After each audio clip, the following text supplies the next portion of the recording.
Willkommen. Welcome to Impossible Coin. I'm Brian Cartwright.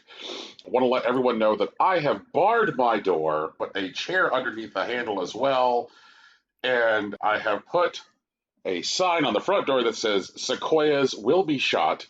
It has confused people because they're like, hey, isn't that a fucking tree? And I'm like, that's none of your business. Yeah. Mind your business. Yeah, people who need to know need to know. They know who they are. Sequoias will be shot. They don't know that they'll be shot with a Super 6 for the Super Nintendo, but, hey. Do you guys have stand your ground laws out there? Or, castle laws? Texas has castle doctrine, but not stand your ground. Okay. Here in Arizona, each iguana is issued a fucking cowboy hat, so I assume so. Mm-hmm. It's just the way it is. There's a little graduation ceremony. I'd watch that. Yeah, every little iguana gets his own cowboy hat, and then finally, just the lead, Cactus Rin is just somebody poisoned the water hole. And that's amazing. Oh, to live in a proper Looney Tune. Honestly, Tegan, you haven't lived until you go to the iguana graduation, and one of them does a flip. It only happens every 3 years or so, but it's always worth it. And then, they hold back one iguana's cowboy hat because he took his dick out. That's how it happens. Yeah. It's how it happens. And here in Arizona, north of Tucson and south of Prescott, it's nothing but iguana dicks and cowboy hats. Oh, my God. Uh-huh. That sure was a sentence. So, I don't know what language Willkommen is, and at this point, I'm too afraid to ask. I don't know. I want to say Klingon? But let me... Yes, Tegan? That hurt. That hurt me. That hurt me so much. I was like, that's not Klingon! And then that hurt me. Tegan standing for Klingon! My brain actually misfired. It's German. Yeah, it's German. Jesus. Because it's spelled with a W, but pronounced like a V. That's how you know it's German. Also, Rocky, Willkommen, bienvenue, welcome, is the first line of the song Willkommen from the musical Cabaret, you fucking Philistine. Cool. Yeah, have you ever seen Cabaret? No. You ever been to a cabaret? Yes, actually. Alright. Well, 50-50 shot. I have seen cabaret, but I have not been to a cabaret, so. Would recommend. So, what are your thoughts on the movie Cabaret? It's got good music.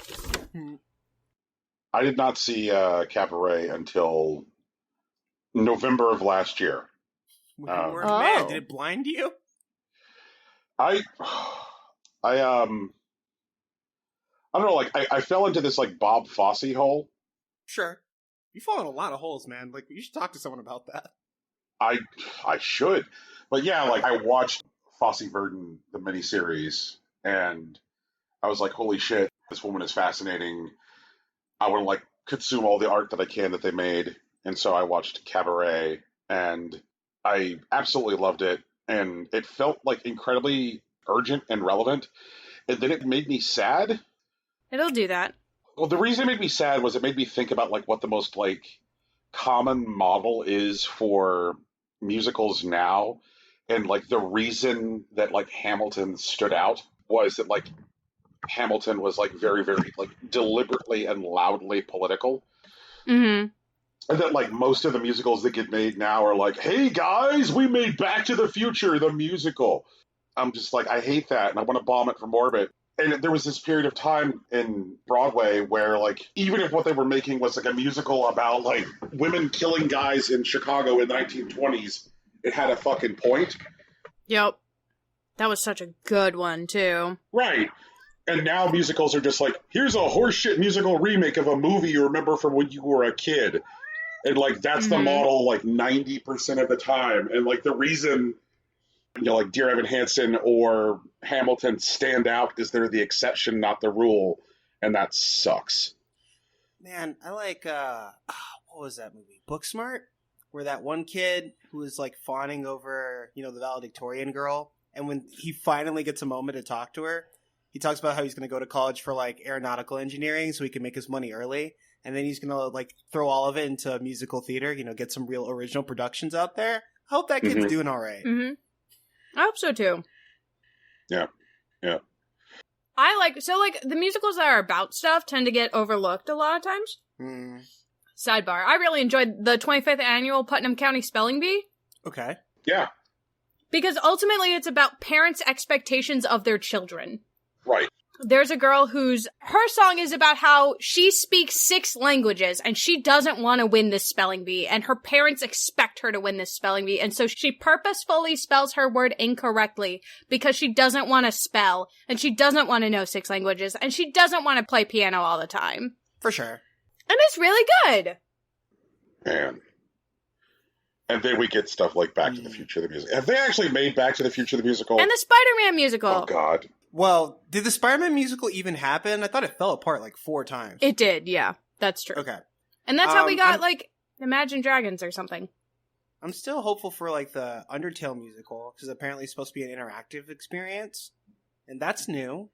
I'd like to see more of that. It's better than, slave play. Yeah. Motherfucker. He found Back to the Future, the musical. It's real. Yeah, of course it is.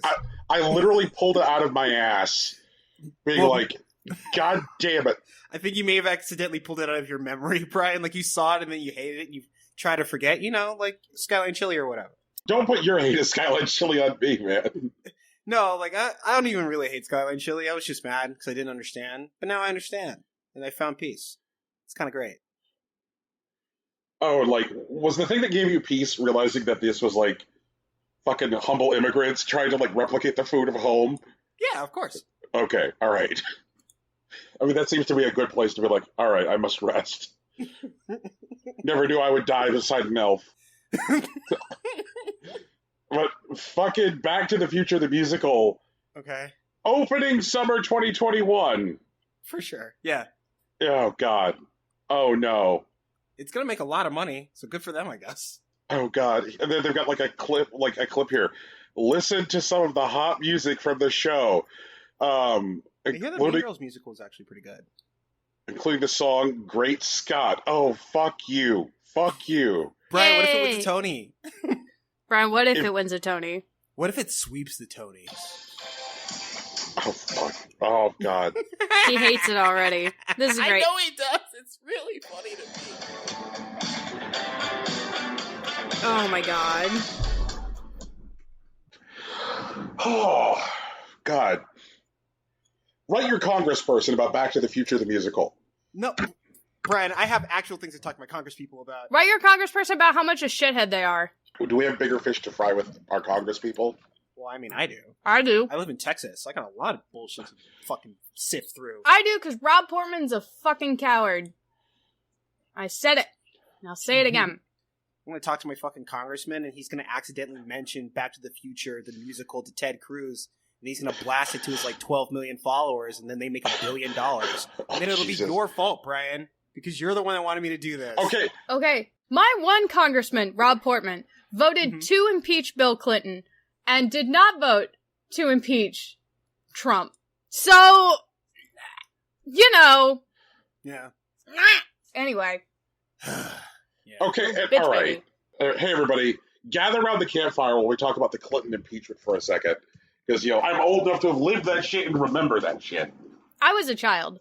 I was also a child. Clinton was not actually impeached for receiving a blowjibber. That is correct.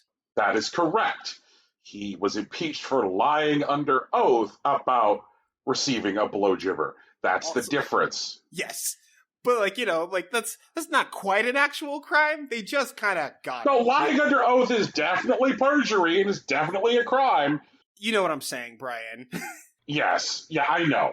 I kind of just wish that what Clinton had done been yeah, baby, I got blown and I loved it. If he had done that, they would have been well, I guess. Shit. What are we, that's right, man. The chrome off a trailer hitch. Excuse me, I gotta give an iguana a cat. Just... Incomprehensible gibberish? Sure. Yeah. Oh, God. But, yeah, Rob Portman's a fucking coward. Super duper mega coward of the century award. Shout outs to Mitch McConnell, you old pile of shit. Honestly. I hope Kentucky burns for this. I'm sorry. I assume there are some very good people that live in Kentucky. No, we do not wish Kentucky to burn. At least I don't. We wish Kentucky would do what they do with their bourbon and shove Mitch McConnell in a barrel. Roll him down the hill.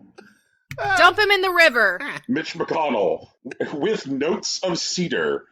So, Mitch McConnell, you fucking intellectually disingenuous goon.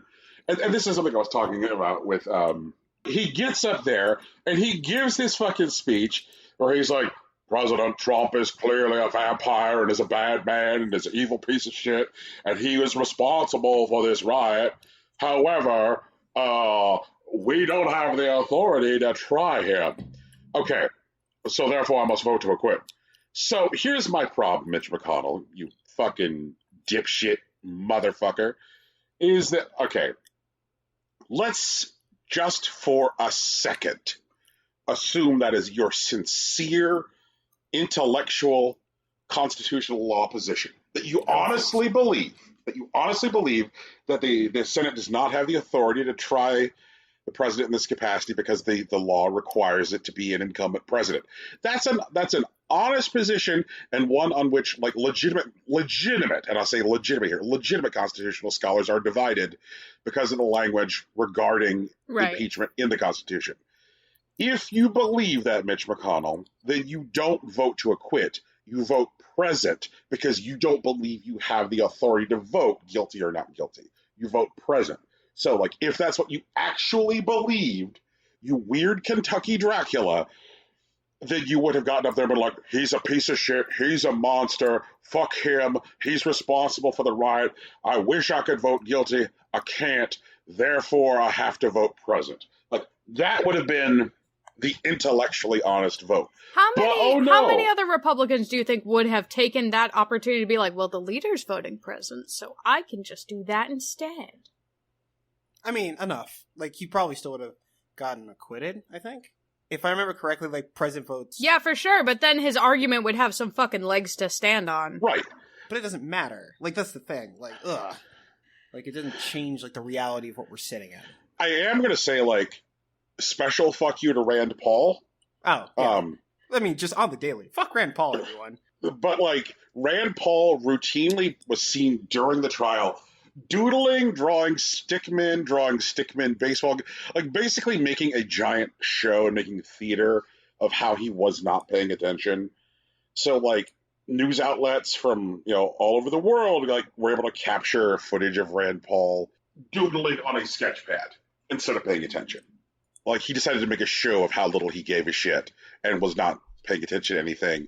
And then when it came time to, wrap it up, sure could vote to acquit. But you know what?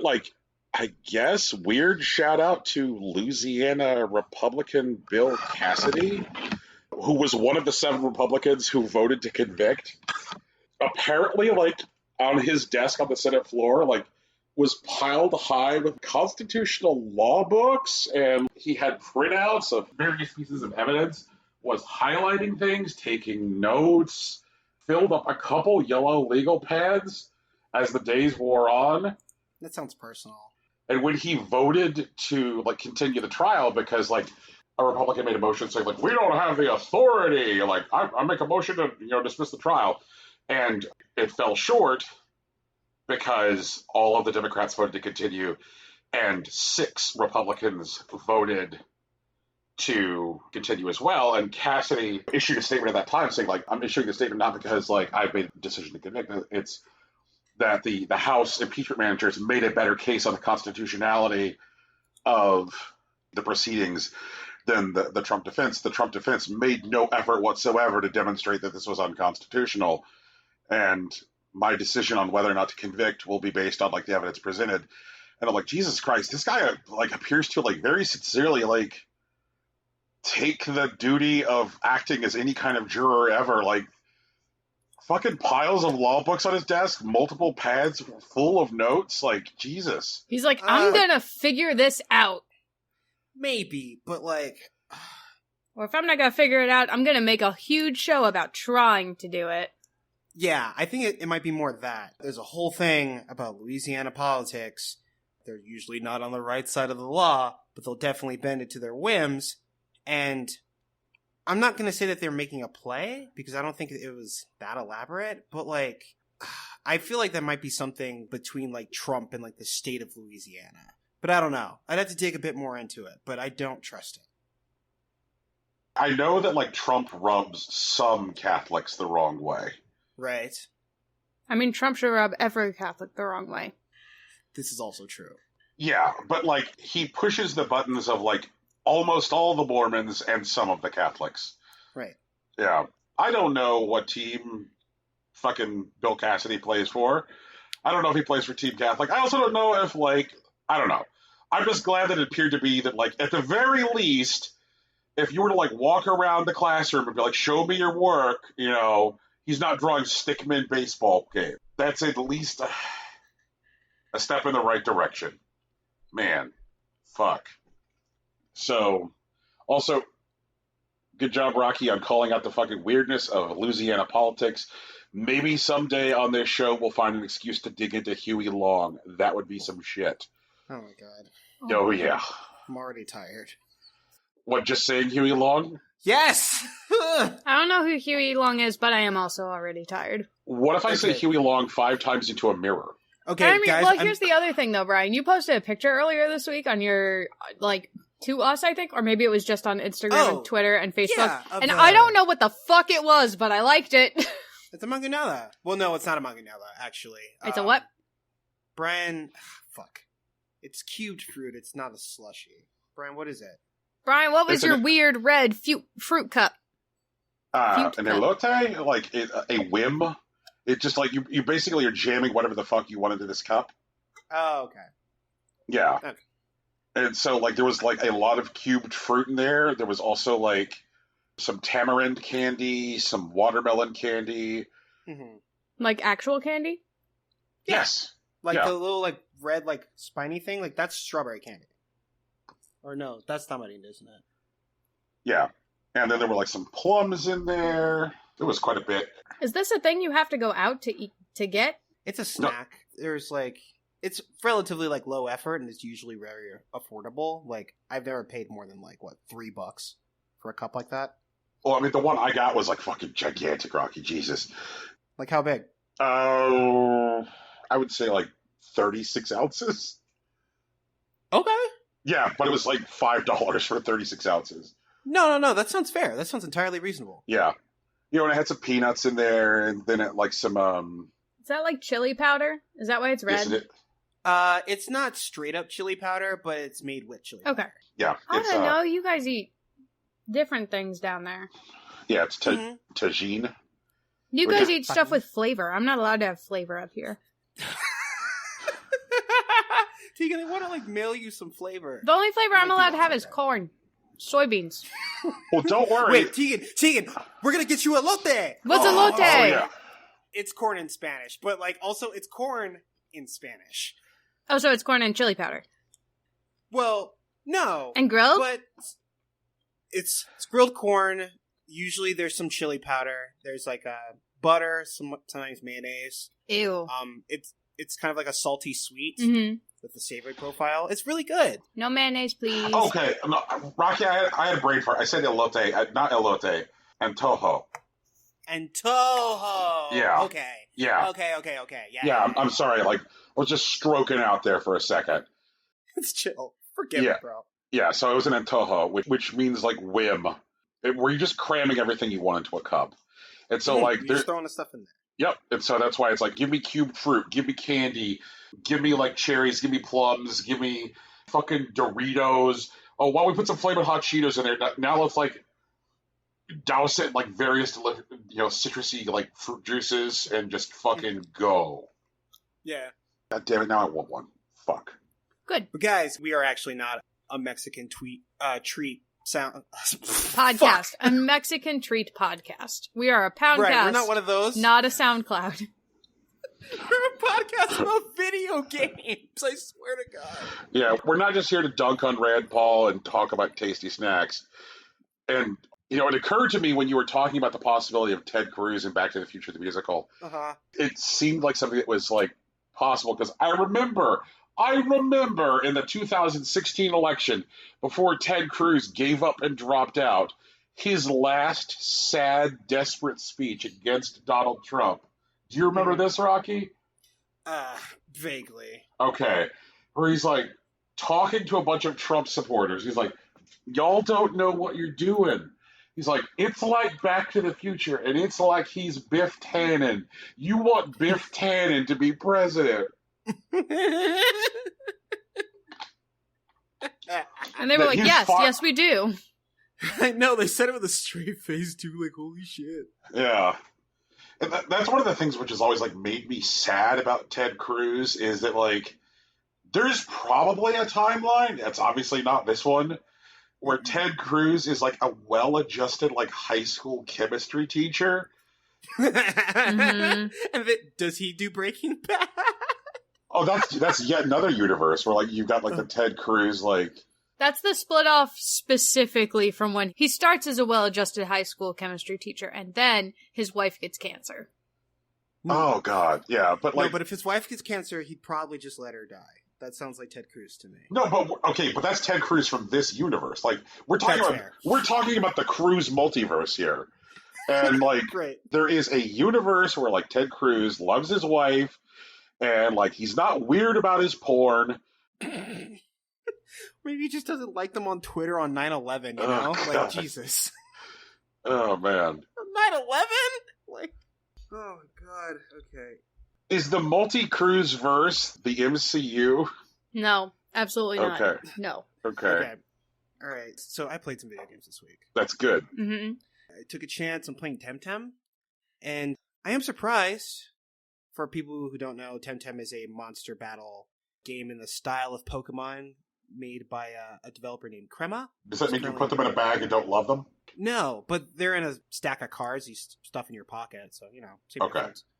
The game is currently in early access. It's available on PC, which is where I'm playing it. Its beta is also available on PS5 currently, and it is soon to be available on the Nintendo Switch. The game feels a bit like Pokemon. Like, you know, you run around, you get your first TemTem or whatever, and you're exploring an area. There are some significant differences that are familiar to people who play Pokemon. For example, battles by default are 2v2s, but there are situations where you end up in 2v1s, either one way or the other. The type system is a little different. Some things are familiar, like, you know, water beats fire and fire beats grass. But also poison beats both water and grass now, and stuff like that. There are new types like mental, which is supposed to replace like psychic, but also like digital and crystal, which aren't quite like steel or rock. And the game has done like tiny small things that seem to incentivize different playstyles.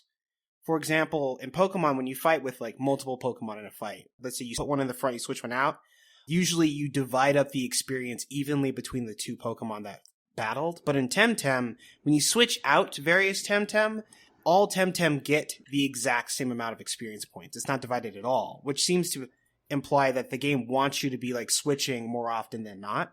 And battles are significantly more difficult. It's not just that like the numbers are just down to like beat you, but like attacks tend to hit harder. And enemies seem to be tougher than they used to, even if you're taking advantage of, like, favorable type matchups and stuff like that. But outside of that, like, the overworld stuff is a lot of fun. Moving is probably better than any Pokemon game I've ever played, including, like, the ones where you're actual, like, a 3D protagonist, like Coliseum XD or whatever. When you get access to, like, alternate modes of transportation, whether it's be by, like, airship or, like, by surfboard, everything feels really fluid and like free, which is really cool. Pretty much every trainer that you talk to before you fight them, you have like a little like conversation, which, you know, depending on your mileage is either like endearing or like distracting. Definitely a mix of both. Sometimes you're like, yeah, I get it, we're going to fight. But sometimes you can, you know, talk a little shit and that's fun. I've already met the Team Rocket insert, which is essentially like appears to be like a noblewoman that's like running like a personal organization, like stealing artifacts. Don't know what they're going to use them for, but seems neat so far. I'm about to walk into a volcano and face down a bunch of fire TemTem. I've beaten 2 gym battles, and they were some of the toughest gym battles I've ever fought in my life. each time I was left down to like my last TemTem, and I wasn't like, grinding or anything, but like still it was like really aggressive. Apparently there is a weekly rematch that you can do with like competitive level TemTem. Also, like the fact that it's an MMO can be a little distracting because there are like random people like around. Like sometimes I see people that are just like AFK in front of doorways, and so at first I think I can't go that way, but I totally can. But also you can see like concentrations of people around certain things. Like for example, when I was doing my first gym challenge, or dojo challenge, whatever, I was fighting like the gym leader, but when I got to her, there were like 30 people just standing there, which is a thing that's like pretty common in MMOs, but can be really distracting for people who are used to like solitary Pokemon experiences. But it's still in beta. It didn't seem that close to 1.0. It's like 0.062 right now. Mm-hmm. And they have a roadmap that they're currently behind on, like partially because of 2020. And they have decided to not offer a new roadmap. But they, they swear that they're going to deliver on all the promises that they initially put into them. They're just not attaching it to a timeline right now, which, a little iffy, but they seem earnest. And the product that they've delivered so far feels good. And I like it. I think I would ask for them to be a little bit more lenient with, like, outright battles. Because sometimes I just feel like I'm not dealing enough damage. But there are certain things about, like, strategy that I'm not engaging in yet. Like, there are positional advantages with, like, TemTem. For example, I have an ability on a lightning bee that I have called Chain Lightning, and it does what Chain Lightning does. It bounces to, like, available targets. But it does so, like, in a clockwise fashion. And there's another TemTem that has, like, a water typing, but if it gets hit by electrical attacks, it actually heals itself. So, like, you could set the electric TemTem on the left side and, like, the absorptive one on the right, and then fire Chain Lightning, hit both opponents, and heal your teammate, making a really sustainable, like, offense. And there are a couple of other things that I've been touching into. Like, I have my starter who, like, basically gets an attack boost every time they get a status. And I've lucked out of winning my second gym challenge because down to my last starter TemTem, I was able to status myself and use an attack up move. And also the opponent, like, burned me, which gave me another attack up boost. So I had a +3, like 3 stages of attack boost to take down the last 2 TemTem, and I barely, like, clutched it out. And that felt really cool. And so I'm, like, really excited to, like, see what their end game plan is and how, like, competitive shakes out. Because it looks like they're surfacing a lot of these tools that, like, exist in Pokemon, but don't feel especially important when you're playing through the main game very early. And I'm interested to see what kind of complexity will be, like, at the end of the road or whatever. Okay. Do they have cross-platform play? I mean, it looks like they're on just about fucking everything right now. As far as I know, yes. People that are playing on PS5 can interact with people who play on PC. I'm not sure. Is it on, like, the Microsoft family? Well, I guess PC counts, like, if you have it through, like, the Microsoft store. It looks like it's on Xbox Series X. Okay. So, yeah. Because it's Crema servers, since you're interfacing with them directly, it should just be crossplay. It doesn't look like that they're running separate servers for everyone else. What? Oh, also, you can play the game fully co-op, which also may be a reason I'm having trouble, like, soloing it. Because, like, I'm still learning everything. But if you're playing, like, with 2 people, technically you have access to 12 TemTem for, like, 2v2 battles for the whole time. And that seems like a very different experience. Man. Mm-hmm. So you're a fan of those various Mon. I know Tegan's more Digimon than Pokemon. Mm-hmm. You definitely seem to, like, enjoy both Mon. Would you say you lean toward the Digimon, or like, which Mon are your main Mon? I mean, if I have to pick, I guess it's Pokemon. Okay. I definitely spent more time with Pokemon than Digimon, but that's because of the games, to be honest. All right. I bounced off of Anipoke pretty quickly. Actually, if I think about it, I think I followed Digimon the anime longer than I followed Anipoke. And, like, now I hear about stuff on Twitter every once in a while, and that's about it. But I've definitely spent a lot more time with Pokemon. I used to be pretty competitive. So for somebody like Tegan, mm-hmm. would you recommend that she fuck with this? Not yet. I don't think so. I don't like to complain about difficulty in games for the most part, but, like, TemTem is, like, legitimately difficult. To be fair, I did just kind of jump in, and maybe if I walked in with a full understanding of type matchups and like expectations of like where my leveling and items need to be for particular encounters, it would have gone differently. But even then, it's rough. And I do know there's like some like cheese guides that are going around to like, basically raffle stomp most of the things. And I don't know what that looks like right now. And maybe it's accessible, but based on my personal experience, I don't think I'd recommend it right now. Okay. It needs more time to marinate. I think so. I do want to get to Endgame because it looks like that's where most of their work is right now. Like they're expanding stuff. Mm-hmm. And once that's fleshed out, they may be able to devote more attention to like tuning the early game so it flows a bit better. There wasn't like a situation where I needed to stop what I was doing and go grind. But in Pokemon, for example, when you're like moving through a route, generally it's tuned in a way where you can fight your way through the entire like zone. And at the end of it, it's like either a welcome reprieve to like see a Pokemon Center or you're generally fine. But in TemTem, I found myself like walking through a route and like every time I fought a trainer or a pair of trainers, I had to go back and heal, which is like a different experience, Right. But it felt a little tedious at times. And like if I pushed forward, like I was just going to get beat and it wouldn't be close. Yeah. That sounds less than ideal. Right.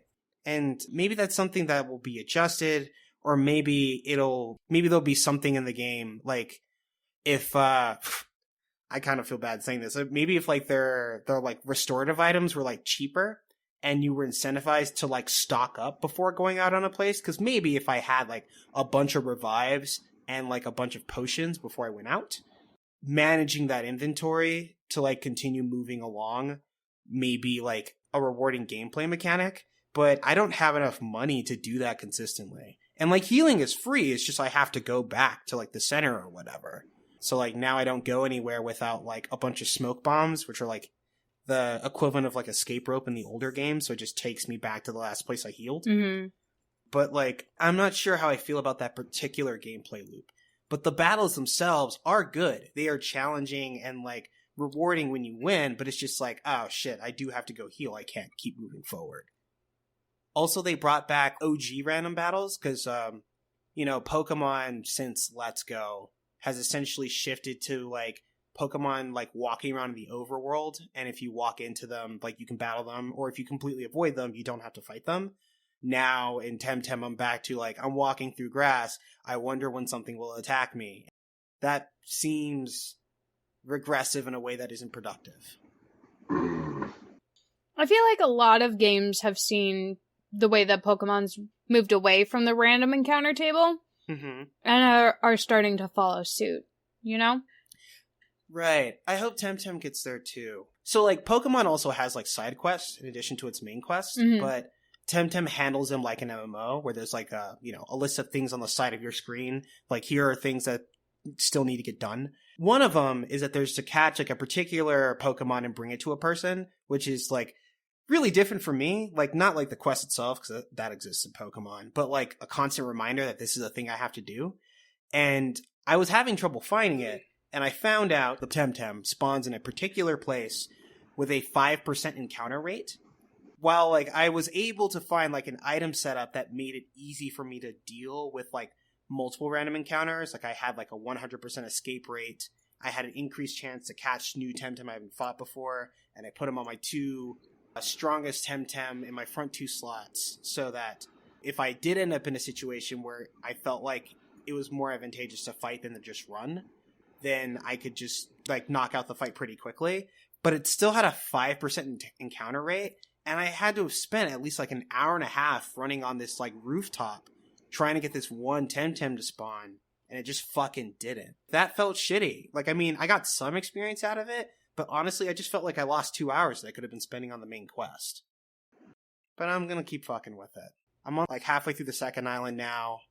I find really good things that are like built into TemTem that are both like relative to Pokemon and things that they are doing on their own, but there's definitely a significant amount of tedium tied to both old Monster Battler games and like the way that MMOs are put together that seem less than ideal. And I hope that they pay attention to those things too. It sounds like, and please tell me if I'm wrong, that any recommendation you have for TemTem at this point is tepid. I haven't been evangelized. It looks like it's doing some good things. And like, if you have the time to spare, then maybe give it a shot. Right.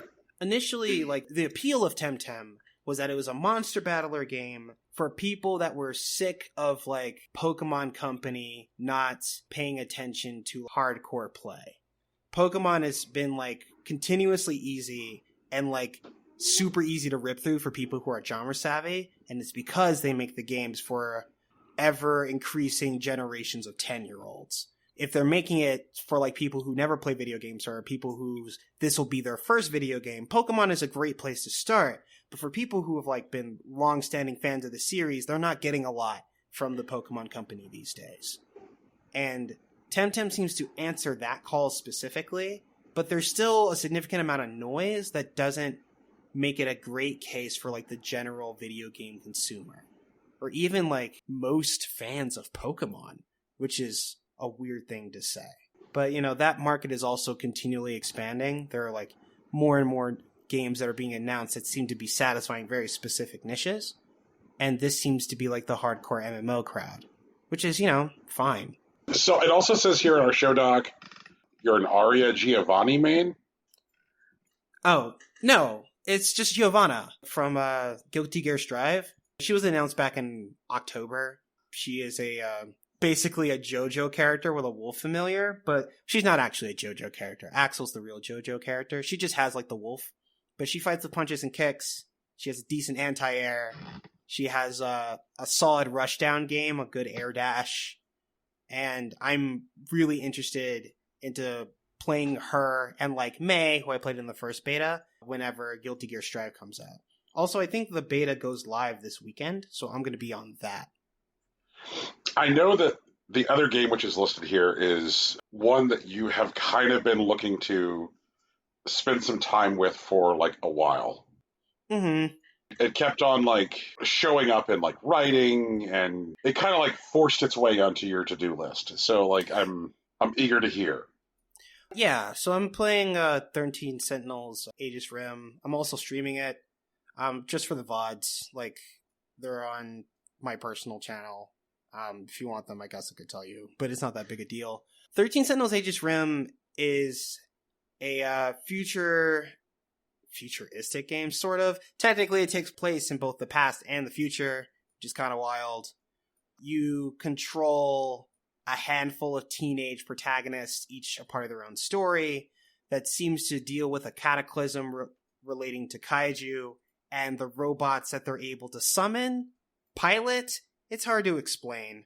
And they're basically trying to fight a cataclysm that has already won in the future that is continuing to encroach on the past. Oh? And yeah. Okay, so hard spoilers, or it would be hard spoilers. So one of the things that I've seen about the critical conversation and just the writing about this game is people say to talk about this game would be to spoil it. And that's 100% fucking true. I'm glad I walked into this blind.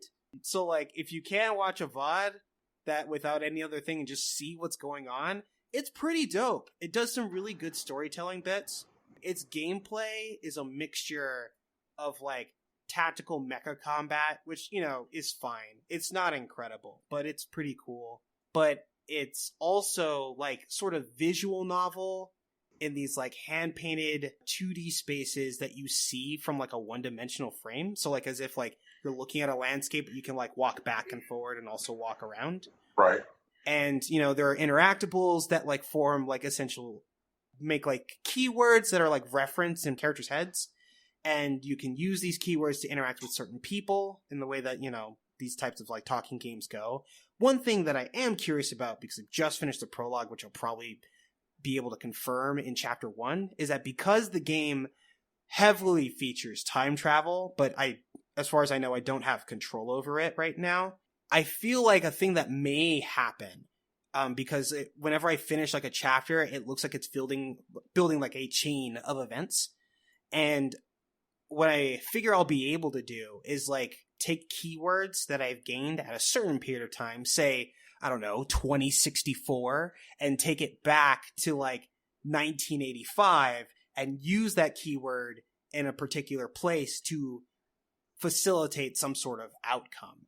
The story has already implied that there are characters that I now currently control but didn't originally. Some of those things have already happened. That's why they're a mecha in 1945. But, you know, I want to see what they actually do with narrative, because it seems to be like the stronger part of this game. The tactical, like, mecha gameplay is fine.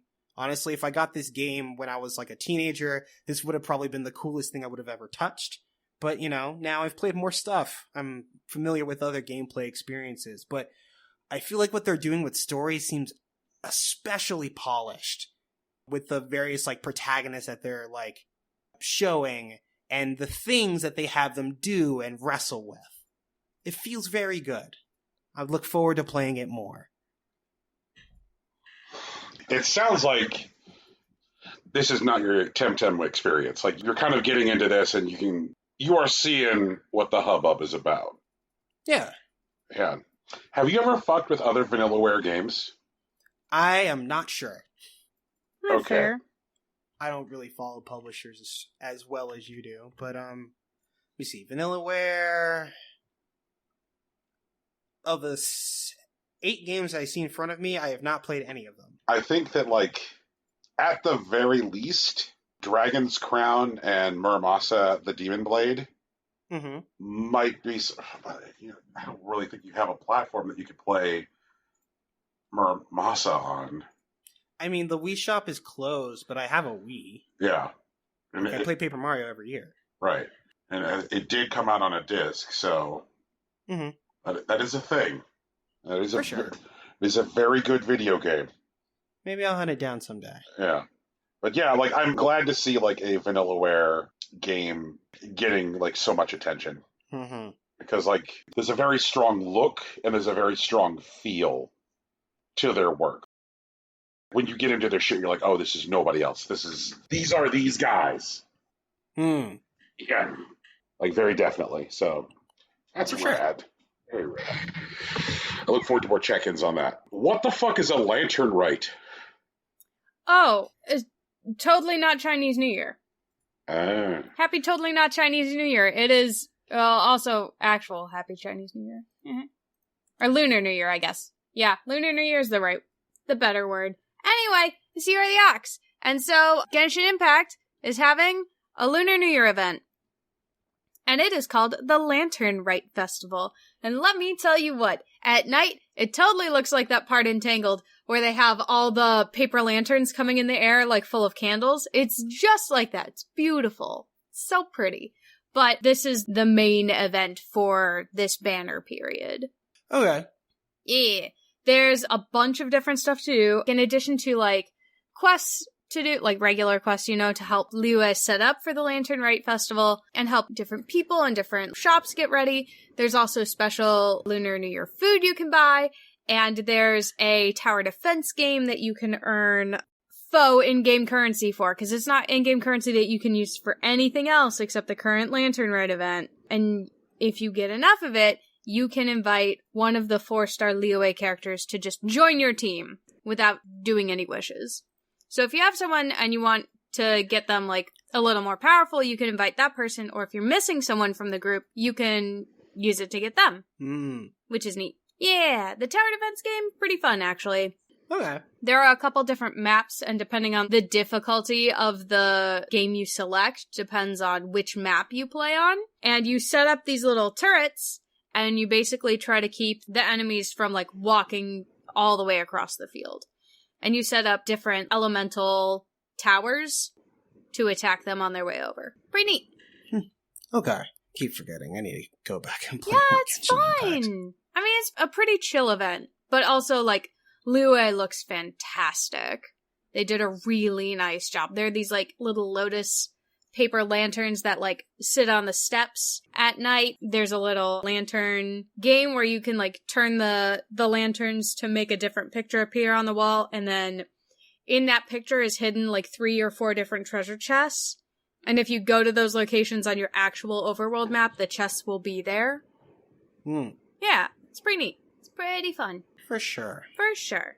And then, like, other than that, I would have played more video games. And my friend is in a Zoom play called I'm Black, Y'all, which is a play about being black in America. Or at least that's what the summary says. But then I got sick, and I had to go to the ER, and I'm fine, but that kind of threw off the rest of my week and weekend. So, yeah, mostly the weekend. Let's be real. Mostly the weekend. And I'm looking forward to that, Bill, because I live in America.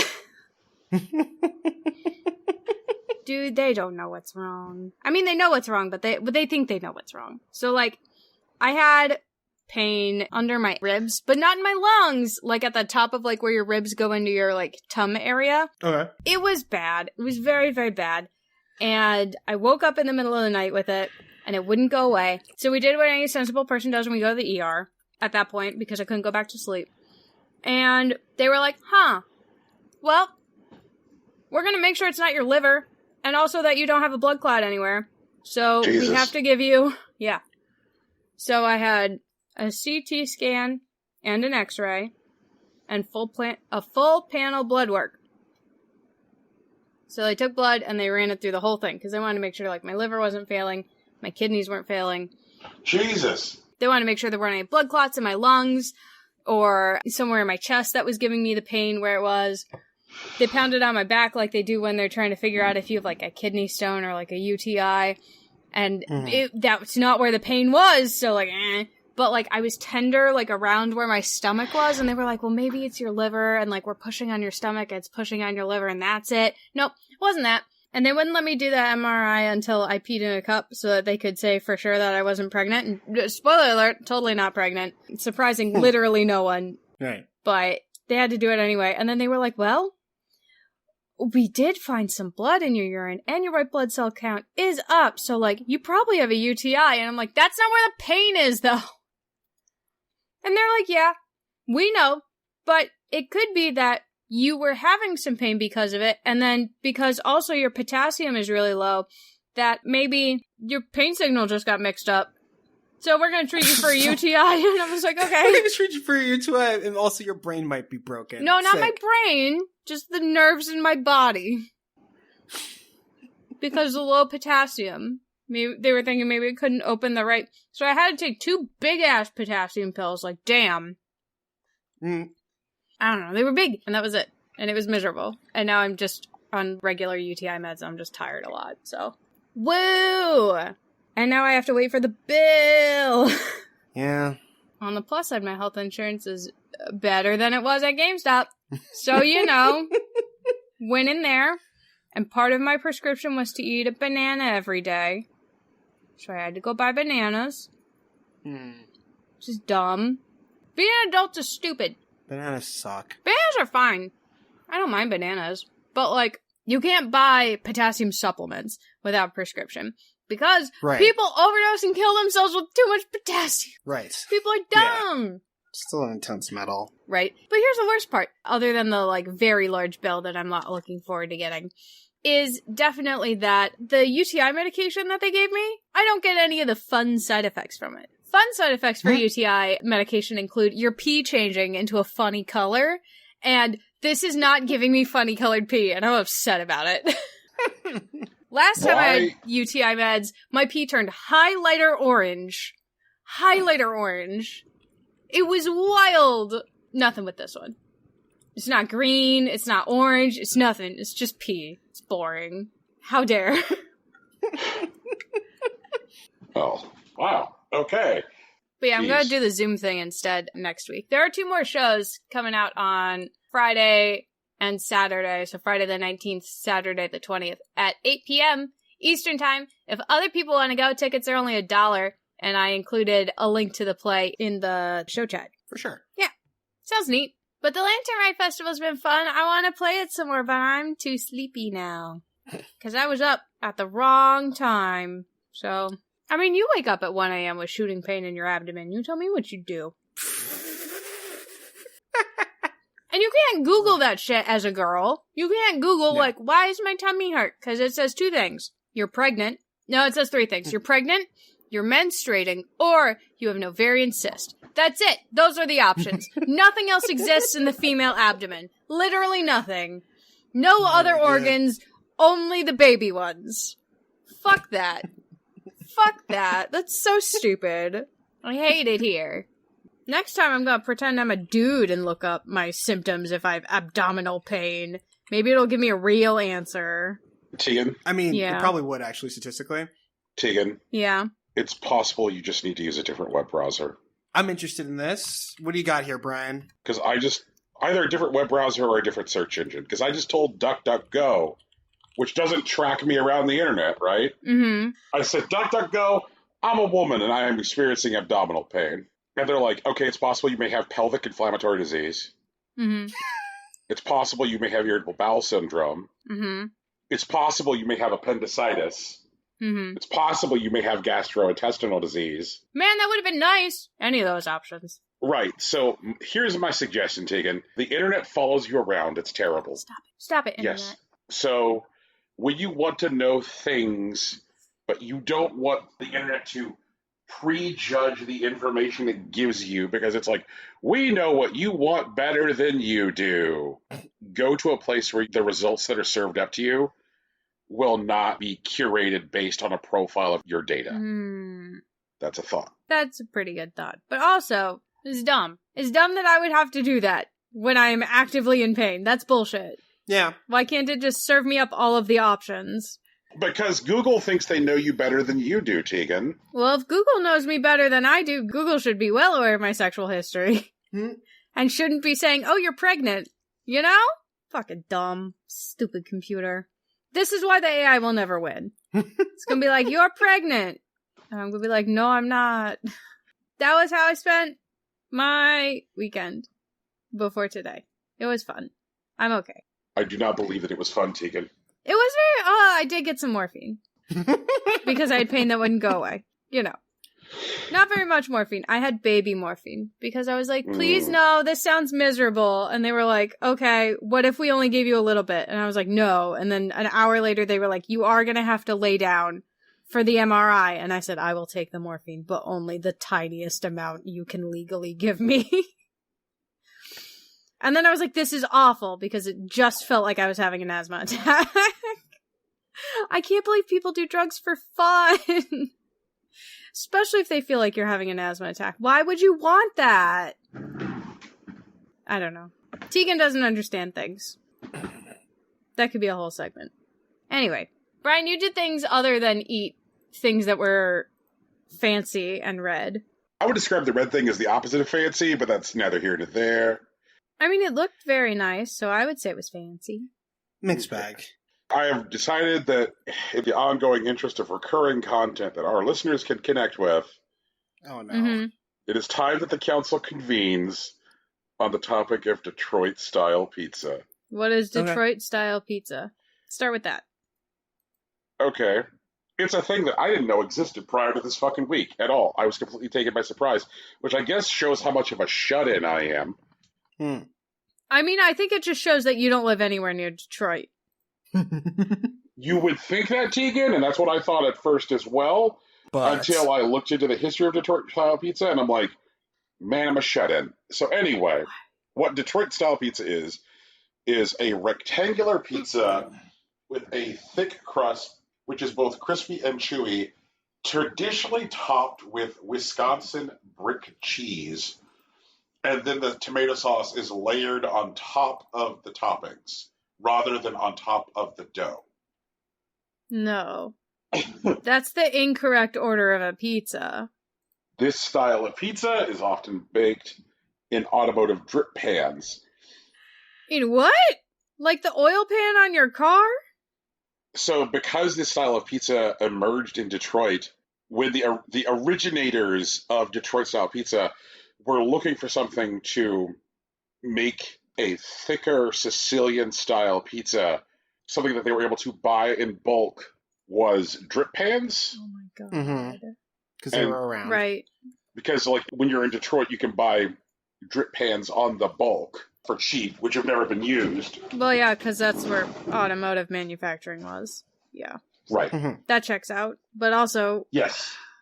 Man. So it was invented at this former speakeasy called Buddy's Rendezvous in 1946, and it was based on a recipe for a Sicilian-style pizza. There were, like, ingredient changes and cook time changes based on available materials. And then it started to spread throughout the Detroit area in the 1950s, from Buddy's Pizza to Luigi's Pizza to Jet's Pizza to Harrison Township, which is apparently a suburb of Detroit, got big there. And so then what happened in the 2010s is that Detroit-style pizza broke out nationally and started to become the hottest food trend in the country. Right. Yes. Got really big with Little Caesars, and I think Pizza Hut actually ran it for a while. They're currently running. In fact, that's the whole reason I bothered to fucking look this up. Okay. Is that, like, Pizza Hut is like, Detroit-style pizza now in stock, baby. We now have the thing you want. That led me to look up the fact that, like, Jet's Pizza, which is the most popular chain of pizzerias in fucking Detroit, there's a Jet's in Phoenix now, in Paradise Valley. I didn't even know.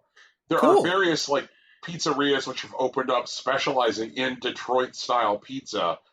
Mm-hmm. And, like, basically, like, the Detroit-style pizzas are like, hey, you know New York pizza? You know Chicago pizza? You know California pizza? Fuck them all, baby. Detroit, baby.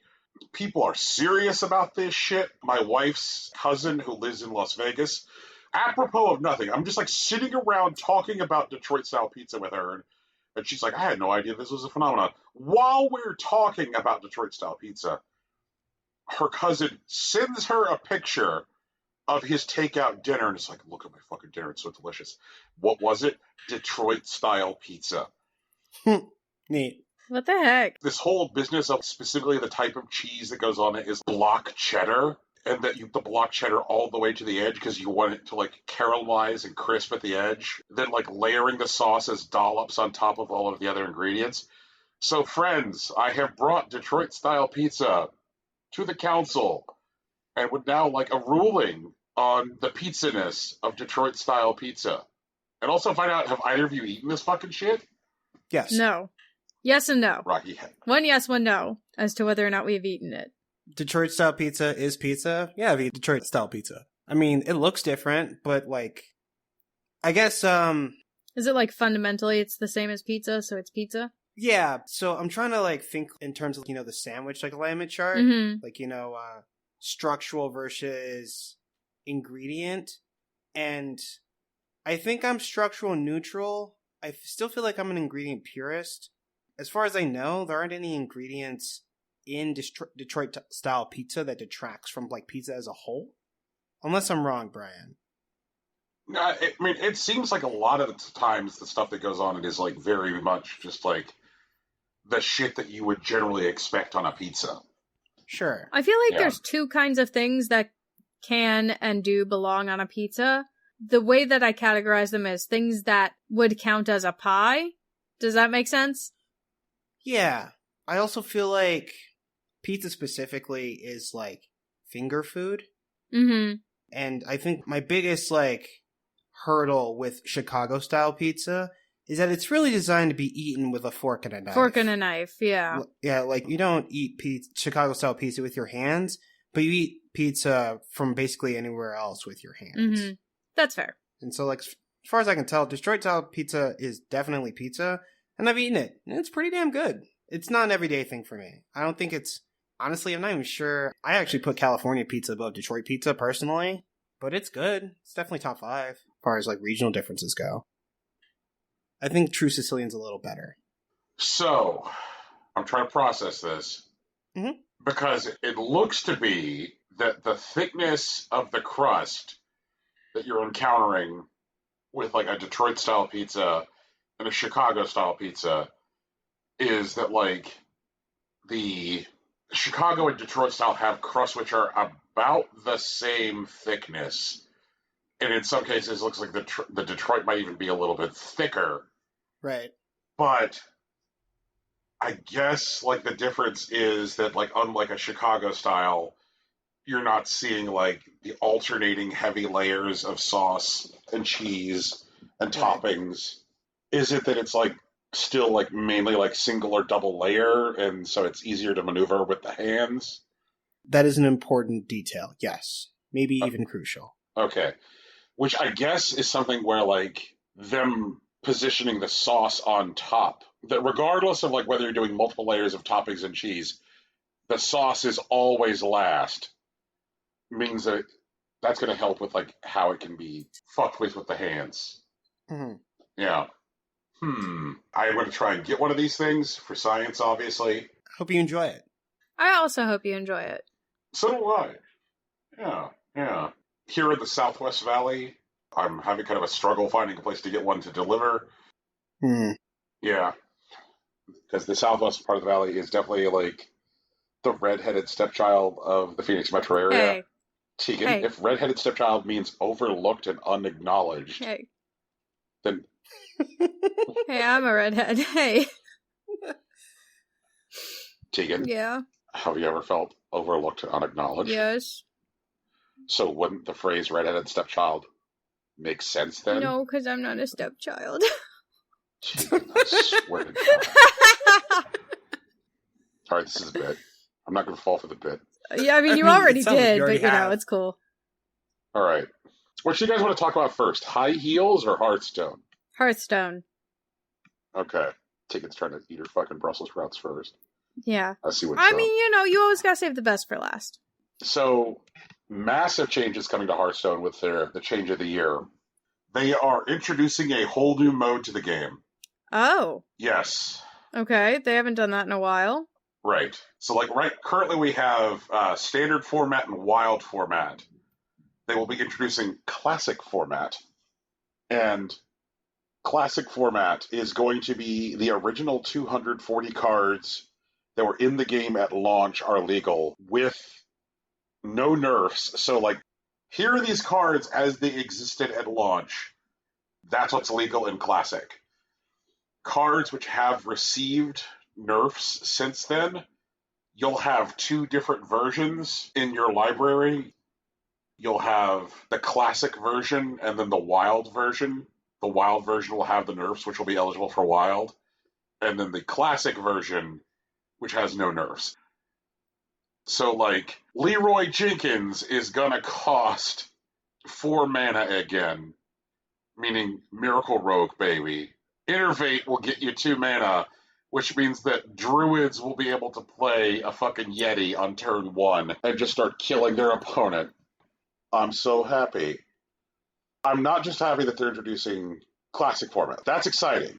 Being able to get there and, play some of the old decks from the very, very dawn of the game, that's very exciting. But the other thing that they said, which is just as big a deal, is they are changing what are the always legal cards in the game. So instead of having a set which is of cards which have always been in the game since launch, which are kind of the core set, and then we're just rotating around those cards, with different expansions that phase in and out. Mm-hmm. They're now changing that to something which is called the core set, which will be made up of 88 cards returning from the classic set, which will consist of 54 class cards, 34 neutral cards, 54 cards returning from the basic set, 41 class cards, 13 neutral cards, 55 cards which are returning from wild, so things which had been previously out of rotation. So 55 cards returning from wild, 36 class cards, 19 neutral cards, 4 cards from Ashes of Outland, which is how they introduced Demon Hunter, 4 cards returning from Demon Hunter Initiate, which was how you earned your first set of Demon Hunter cards, 1 card returning from Hall of Fame, Shadow Form, and 29 cards, 28 class cards, 9 neutral cards. Here is the other thing which I think is a huge kicker, is that all cards which are in the core set are free for all players. Yeah, that's a big deal. So, the way you get all the cards in the core set is just by leveling the various classes to 60. So, once you have leveled all of your classes to 60, you'll just have all of the cards in the core set. These are cards that cannot be crafted, so somebody can't, pay to get these cards if they haven't leveled all their classes. So the way you get the core set is by play. For sure. And if you have all of your classes at 60 on the day of launch, then you're just GTG, here's your core set. Now, I am a guy who has not played a lot of Demon Hunter since Demon Hunter has launched. So when they made this announcement, and my Demon Hunter is currently sitting at level 28, I'm like, fuck. All right, Activision, if you're actually going to like do right by this game, I guess I'll hop on the Demon Hunter treadmill. So I'm out here playing a lot of Demon Hunter right now, trying to get my Demon Hunter level as quickly as possible, which seems to be mainly going onto the wild ladder, where people are trying to play like meme decks, and then I just kill them. I'm the person I hate. I'm so bad. We live in a society. Like, you're out here trying to live the meme dream, which I support, and I'm just going to Demon Hunter you in 5 turns. Oh no. Yeah. You lived long enough to see yourself become the villain. That's exactly what's happened. Taking I'm a bad person. It's a good thing I'll die soon. So the cards that were originally in the game at launch will now be referred to as the Legacy set. There's like a few other cards that were in the Hall of Fame as a way to like control their impact on the player base at the time. And those were like Baku the Moon Eater and Gen Greymane, which were the cards that like turned decks into either odd numbered decks or even numbered decks. Right. Those are coming out of Hall of Fame and then going back to the Witchwood, because this whole system of like coming up with a core set means that those things aren't like a perpetual hazard now. There's been stuff which have been in every type of deck forever because they've just been like these reliable tools for like every class. Like, are you a rogue? Of course you're going to run prep in your rogue deck, you know? Like, are you a mage? Of course you're like starting to design your deck. You're going to put 2 fireballs into your deck. So this is going to do more to spruce up the meta than anything that has happened since launch. Like, at this point, I'm not even excited necessarily to see about like what's in the next expansion. Next expansion is like another expansion. Like, who cares? Like, I'm excited to see like what's in the core set, because the core set is what's going to really drive the meta going forward. It is the biggest change that they've done since launch. And also, as part of this, they're expanding the total number of deck slots that players can have from 18 decks to 27 decks. For sure. The new game mode. Yeah, exactly. So that way, like, if you want to like keep some like classic decks on hand, you can without having to sacrifice spots for your standard or your wild decks. So I think this is great. They've already mentioned specifically, because everybody like is still currently complaining about like Edwin Van Cleef in standard. Don't worry about Edwin. Edwin's not part of the new core set, so like when we rotate, he's out. And I'm like, that's a great thing, because like right now, like every rogue runs Edwin. You know, it just makes sense to run Edwin in every rogue archetype. I can't think of a single rogue deck that doesn't benefit from him. So it's definitely exciting to me to see like how fundamentally changed this game is going to be. Like, BlizzCon is in a week. Of course, BlizzCon is virtual this year, but they're going to roll out an introduction to the new core set at BlizzCon and talk about what the next expansion is going to be. And so, hooray! Show us these 235 cards, because like 93 of the cards in the set are things which are not currently legal on standard play. That's a huge deal. That also means that 98 things which are currently legal in standard play are getting removed. And that is the bigger deal. That is the more important deal. So I am looking forward to Hearthstone looking like 54-year-old Salma Hayek, going like, damn, Hearthstone, I don't know how you can look so fresh. I'm a terrible person. No, you're not. Salma Hayek's great. 14 million followers on Instagram. You damn well better believe she's great. Yeah, man. So what do you guys know about high heels? I know it's a runner. You have high heels that like expand in size. You can slide on things. Okay. Do you know about high heels because you've seen an endless stream of ads for high heels on TikTok? No. No. Okay. Really? I was going to say Yes. something completely different. So, you know. Well, Tegan, what do you know about high heels? They're a shoe. You wear them to make your legs look nice. They make your butt clench and your calves tighten, which makes your legs look more muscular even if they aren't at the time of initially wearing them. They're hard to run in, but you can train yourself how to run in them. And when you're training yourself how to run in them, you're actually shortening the ligaments in your legs so that you can run more effectively. You know, actual shoe stuff. Okay. So High Heels High Heels is apparently a video game. is a video game. And it's kind of like been hitting the zeitgeist because it has been featured in what I would describe as a lot of TikTok ads. A lot of TikTok users have reported seeing nothing but ads for High Heels. Are you one of those TikTok users, Brian?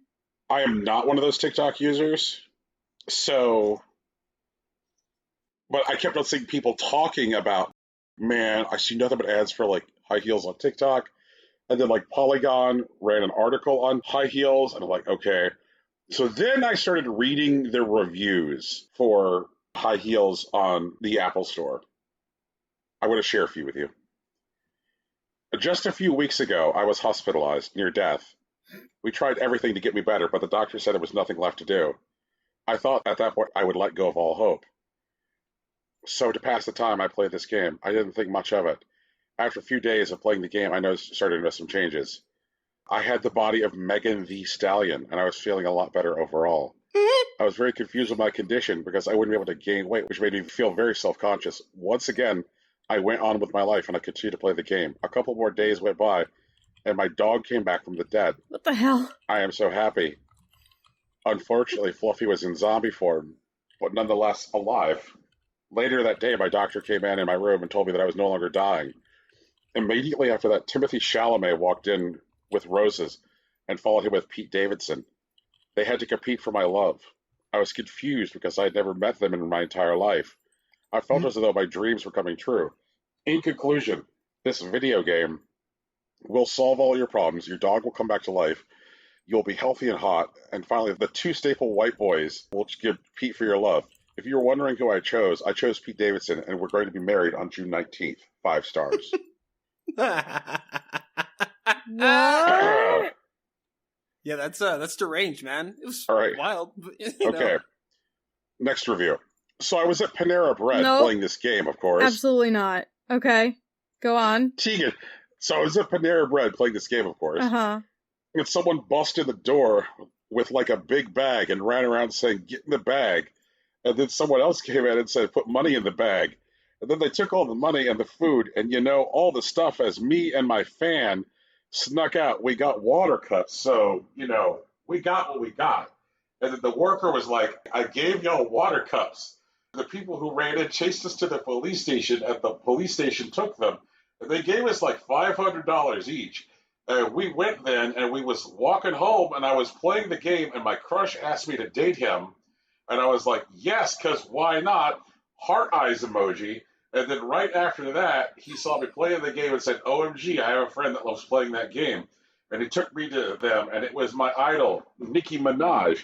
And we had a sleepover and played the game all night. And all of a sudden, I went to school, and my whole life was perfect. And I had everything I wanted and all the money in the world, perfect grades, and finished homework. And I was besties with Nicki Minaj. And she gave me so much money, dollar bag emoji. I got in her concert free. And then my boyfriend asked me to marry him. So, of course, why wouldn't I? And then we had a baby. And then we got a mansion and Lamborghinis. And then I became a celebrity from my life-changing story. Then my husband cheated on me with Nicki Minaj. So now I'm best friends with Cardi B. And I live with Lil Nas X. Period. 5 stars. I mean, I could ask Lil Nas X on Twitter if that's true. Like, I could probably do that right now. He might say yes, though. Yeah, he would. He would say it for the meme. God damn it. The madman. What is this? What's the game? What is this game? Okay. Dude, it's an endless run. I don't understand. Maybe this one will explain. Uh-huh. It won't. I know. It was. So I kept getting ads for this on TikTok. And if I'm completely honest, I thought the game looked stupid. After like 5,000 ads for the game, I decided, fine, I'll try this and see if it's worth it. I actually like the game a lot. The ads make it look dumb, but the game itself is fun. Mm-hmm. I like that you can unlock things as you play. The game isn't very difficult, but it is slightly challenging if you aren't good at it. I believe that the other reviews here are kind of overly dramatic and perhaps made by the developers, but I suppose if it makes them happy, then that's okay. I do have a tip, though. So if there will ever be an option to get the amount of coins or whatever that you get by default or get extra if you watch an ad, the thing is, either way, you get an ad, so you might as well just get some extra cash and sit through the ad. I wouldn't be too mad at the developers, though. This is common amongst mobile games. The animation isn't that great, but there's at least other things and different characters and visual stuff to unlock. Overall, this game is fun, relaxing, yet engaging. It did change my life, and my life is better. Thank you for reading. 5 stars. What the fuck? Is everybody okay? Brian, you have to tell me, is there an in-game mechanic that rewards you for making reviews like this? No, there is not. That is the best part. Okay, last one. Jesus Christ. Okay, fine. Come on. Last one. It was May 1984. Nope. The sky was clear and blue. Mm-hmm. God damn it. You could hear the hummingbirds hum their tunes of sweetness. The Soviet Union had announced they would not participate in the Summer Olympics. I was so dissatisfied, but I didn't let it distract from the good day ahead of me. My daughter's 3rd birthday party was the next day, so I had lots of preparing and organizing to do. Her grandparents, my siblings, and the nieces would all be there. I, a single mother, was so stressed out. I had so much planning to do. While I was admiring the good day, I thought about her birth. I had only been 17. I had had pregnancy depression, and I was so hopeless about the baby. 4 days before her birth, my now ex-boyfriend had told me I wasn't good enough for him, that I didn't deserve him, and that it was my fault for having a stupid baby. What? She didn't even have the baby yet. Whatever. I took my anger out of the child. I wouldn't eat, and I would drink, and I would smoke. I'm so grateful that she turned out the way she did. I mean, I'm genuinely grateful and happy. Once I saw her face, everything in my life changed. It's like I saw a glow of sunshine in a gray, rainy sky. It was such a great feeling. 37 years later, I'm glad to be able to feel the same feeling I felt from looking at my child the first time when I played this game. Jesus Christ. Thank you. A blessing. 5 stars. Hey. Is this a cult? It sounds like a cult. If you're in a cult, you have to tell us. Tegan, I'm not in a cult. Are you sure? Brian? Rocky, I'm not in a cult. Oh my god. Brian, what is this game? Why does it make people write these things? I think there's a couple different things going on. Okay. So first there were the oppressive nature of the TikTok ads. There's all these TikTok ads. And so then people started to make TikToks parodying the TikTok ads. Sure. Right. And then people discovered that all you have to do to rate this game on the App Store is download it. And since it's a free download, people were like, I can live my meme dream, download the game, rate the game, and I've memed. Then there's the weird added layer of it's actually a pretty good runner. Mm-hmm. Which I think helped give this thing legs. Or at the very least, yeah, I know. So for like $3, you have the ability to say like, don't show me more ads. And the problem is that's an outright lie. It still shows you ads? So in the game, your equipment is broken into 3 categories. There is cute equipment, star equipment, and queen equipment. Mm-hmm. Okay?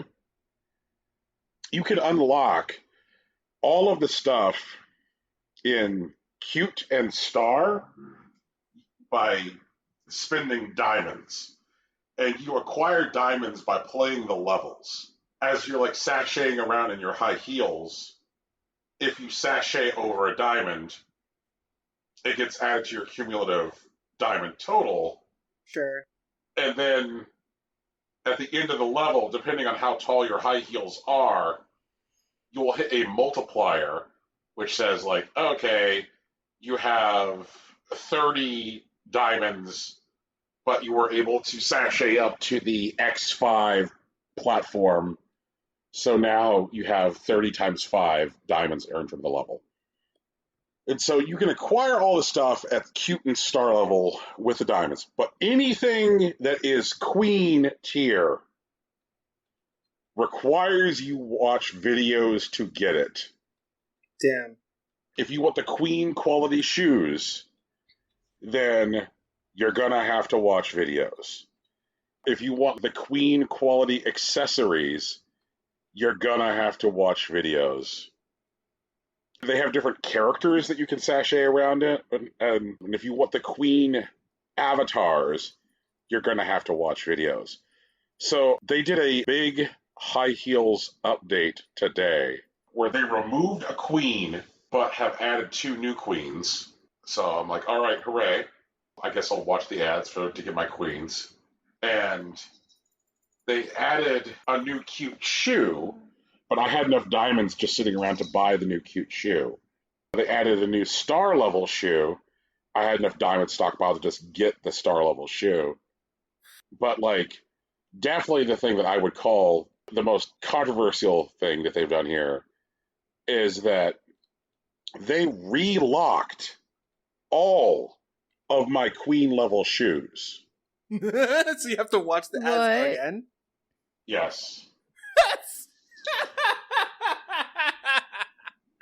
Holy shit. Yeah. Are they drunk with power? Maybe you are in a cult. Yeah, it bro. sounds like a cult. And it's like they left one set of queen shoes unlocked. They're like, see, look, there you go, fucker. Now they've added 2 new sets of queen shoes. They've added a set that looks like little mushrooms. Sure. And then a red pair of high heels, which have angel wings on the back. But the avatar I use is very clearly Agent 47. Oh, right. It is a bald man in a black suit wearing black murder gloves. And so what I was generally wearing when I was 47 was these like very classy pair of black and red high heels. Can only make sense. Like, if you're going to be like Murder Man in high heels, this is the way to go. Mm-hmm. So now I have to watch the fucking videos to get my preferred 47 high heels back. Also, I'm on level 153. Jesus Christ, Brian. Sure.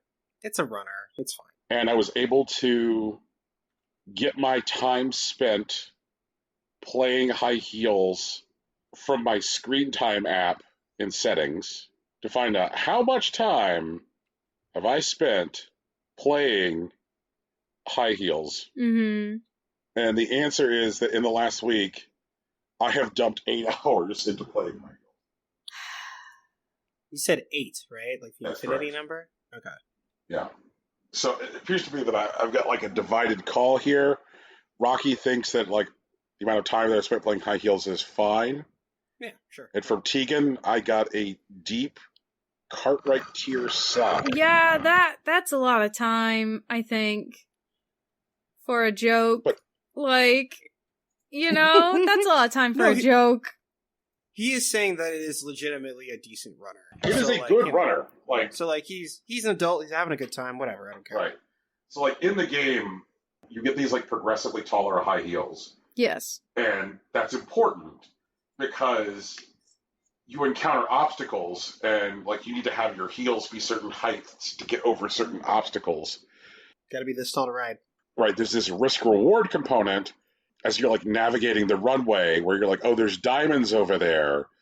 But there's also these like drag pads which will like pull off part of my high heels if I walk over them. Can I go get the diamonds and like swerve out of the way fast enough to avoid the drag pads that would like pull off part of my heels? There's like rotating platforms and things to dodge.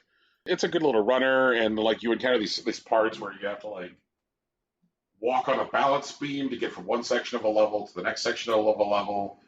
And again, like it's back to that whole risk reward thing. The taller you are, the taller your heels are, the harder it is to walk the balance beam. So it's easier to walk the beam with the shorter heels, but you may very well need taller heels in order to get over future obstacles that you don't know are there yet. Uh-huh. Oh man, when you were looking at the screen time, I thought it was just going to be a much higher number. Like, I thought it was going to be something dangerous. Like, it turns out I actually played 30 hours of High Heels this week. And it's just like, oh. We're not talking Hearthstone here. Like, it's not putting up Hearthstone numbers. Like, that seems problematic. Maybe, like, do you love this game, Brian? Are you sure you're not in a cult? But it's 8. Whatever. Who cares? Right. I think I, like, accidentally played 8 hours of Hanafuda this week. Like, I do feel like something that I need to do is to contribute to the meme dream and, like, write a review for the App Store. Brian! Tegan, Brian's in a cult. We got to start scheduling an I told intervention. you.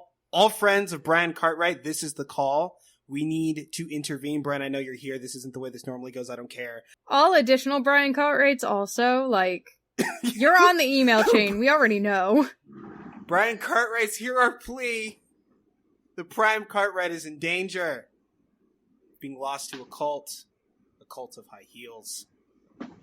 There's no way I'm the Prime Cartwright. They're not even like Jimmy Choo, You have my the dude. Prime email address, Brian. Are you saying that you are unworthy of the email address that you rightfully own? I think the idea that my primeness is because I have the best email address from Google is further evidence of our dystopian future. Yeah, sure. You know. Isn't that right, Gogo-chan? Yeah. Quite possibly. We're in a hellscape. We're in a hellscape, baby. But come on, guys, couldn't it be fun to write a funny review? I think it could be fun, but I don't think fun is what you're describing here. I think you're describing a cult initiation, Brian. Yeah, I think after you get the review in, they're gonna, like, send you a packet and stuff. What do you guys think this is? Fucking Videodrome? I don't know what that is. Videodrome is a movie. Okay. I like how that's enough explanation for like why Tegan doesn't know. Like, Yeah, Videodrome's movie. Okay, yep, I have no idea. Okay. Long live the new flesh. Sometimes it's that simple, you know? Good lord. Fuck. Okay. I've also been playing another video game. I can't remember. Like, the last time we had a show, did I talk about the cat and mouse man wanting to shove me up his ass? What? That's a weird thing to get silence on. What? A little closer to Did your you talk microphone. about what, Brian? Want to repeat that for me? The man who was a cat and a mouse wanting to shove me up his ass. Hey, yeah, what? What are those? Now, what does wait, that are you mean? talking about moss? Okay. Can you try that I'm with, gonna like, take that real as words? Okay. Those So little I've words. been getting into VR, right? Yeah? Yeah. I spent some time in VR chat with friend of the show, Stu Templeton, so that way he could be like my VR Sherpa. And we went to a place in VR chat called Femboy Hooters. Uh-huh. Oh. Yep. And in Femboy Hooters, there was a man who was this like weird combination of cat and mouse, like this cat and mouse hybrid man. He told me that he was very constipated, and he said that he thought it would help him shit if he could shove me up his ass. Uh-huh. he sounded like he was either a middle schooler or a high schooler. So, like, I've got this, like, in my worldview, this fucking toddler just be like, I want to shove you up my ass because I'm constipated. I'm like, well, that's great. I can block you. But I guess that was one of the things that I figured out about VR this week, which is that a lot like IRC was in the 90s, it's just this place where, like, people are thrown into this giant, large social landscape. And just by virtue of being there, kids can force themselves to have a seat at the big table with adults who are having conversations. And, like, social media usually does a good job of, I'd say with the exception of Twitter, signposting information about the, like, age and demographics of users. Like, you know, generally if you're looking at someone's Facebook content or Instagram content, like, oh, I guess I'm talking to a kid. I'm going to, like, I guess choose to not interact with him because I'm over here having a conversation about, like, I don't know, what's the thing that fucking adults care about that kids don't care about. Shit. Help me on this. I don't think I can. God damn it, I'm foiling. I don't know what people care about, Brian. Yeah, and I'm dying, but like, so like, well, I guess what I'm saying is just like social media as it's currently set up does a good job of like naturally aggregating people into what it thinks should be the corrals of people that you should hang out with. Like it'll say like, oh, Tegan, we're going to serve you up people that we think are air quotes like you. Mm-hmm. So that way you'll because what's important to them is engaging with the platform and not the people. It's how we got the conservative nightmare. Like, right, you know, somebody gets online and is, I think Democrats are lizards who abuse children. It's like, well, we should show you more people who believe that, so that way you'll engage with the platform more. Like, so it's weird to be in a place, VR chat, where that doesn't naturally happen, where people aren't naturally being corralled by the platform. And it got me thinking about the fact that like Facebook owns Oculus, and I just wonder how long will Facebook continue to allow VR chat to like even exist on Oculus. The natural incentive for them is to like get people to engage in like a VR utility, which like for Messenger, which they have started rolling out. So that way you can talk with your Facebook friends in VR. I just wonder, like, how quickly will I go from like cat mouses asking to shove me up their ass to, you know, talking to like aunts and extended family being like, oh, how are the cats, Brian? You know, that kind of thing. Like, how far away are we away from that? Where what you get in VR is just like segregated social groups in an effort to drive higher utilization. I think that's probably a question for Facebook specifically, just because it sounds like probably what they would end up doing is making their own VR chat, you know? Does that make sense? Yeah. Yeah, and they have, which they're rolling out incrementally. There is a VR interface now for Facebook Messenger. Mm-hmm. And so, like, if you have multiple people who have the VR utility for Messenger, then they can just be like, yeah, hooray, we're hanging out in VR with Facebook Messenger. But it's not going to have the same appeal as VR chat, because VR chat has the whole, like, build your own system and hang out in that sort of thing. Right. And so this comes back to, like, the whole, like, we've talked in the past on the show about, like, social media platforms not being agnostic to the idea of, like, hanging out with people who are from outside the platform, because Stu does not have an Oculus. You know, he has a Windows mixed reality headset. Mm-hmm. But, like, VR chat is an app which exists that can be used on Oculus. It can be used on Vive. It can be used on Windows mixed reality. And since VR chat is issuing people usernames, it doesn't matter where you came from, you can hang out together and chat. So it is agnostic to from where you came. You know, doing the thing that we have talked about social media platforms deliberately trying to avoid in the past. You know, Twitter does not want you to use your Twitter to talk to a Facebook user directly. Mm-hmm. You know, it does not want you to use your Twitter to talk to, like, an Instagram user directly, etc. That's where, like, I started to wonder, like, how long, you know, like, whither thou is the autumn coming for femboy hooters, you know, like... I think what's going to end up happening is the Oculus devices, and I could be wrong on this, but I could see Facebook just turning off VR chat access entirely for the Oculus devices once enough people have access to the Facebook chat, and thereby forcing them out of that ecosystem. I could totally see that. Which would suck, but for different reasons. Also, how long until your VR chat history starts showing up on your Facebook page? Is it going to say Brian Cartwright has checked into Femboy Hooters at some point? Like, you know. So, like, that's a thing that I can elect to turn on now. Oh, I don't like that. So, Oculus has now social sharing features, you know, similar to, like, say, what Microsoft or Sony does. There is a, you know, capture a photo or capture video button. Mm-hmm. Of course, the only platform you can post to from Oculus is Facebook. they're like, well, why would you want to post anywhere else? Like Facebook. And I am sure at some point someone will, with a graph, say, sir, we should let them post to Instagram too, since we own that as well. And it'll create the illusion of choice. But that day has yet to come. So far, I've found it to be the easiest way to get pictures off of my Quest. Like, I suppose I could, like, get out a cable and, like, hook the headset up to, like, a laptop or something and then look for where the photos live on the device. But, like, so far what I've done is post the pictures to my Facebook where I can, like, readily and easily download them with something as stupid as my phone and then, like, repost them to Twitter, which is what I did. Which is, like, where the people are that I wanted to interact with, you know, regarding my time at Femboy Hooters.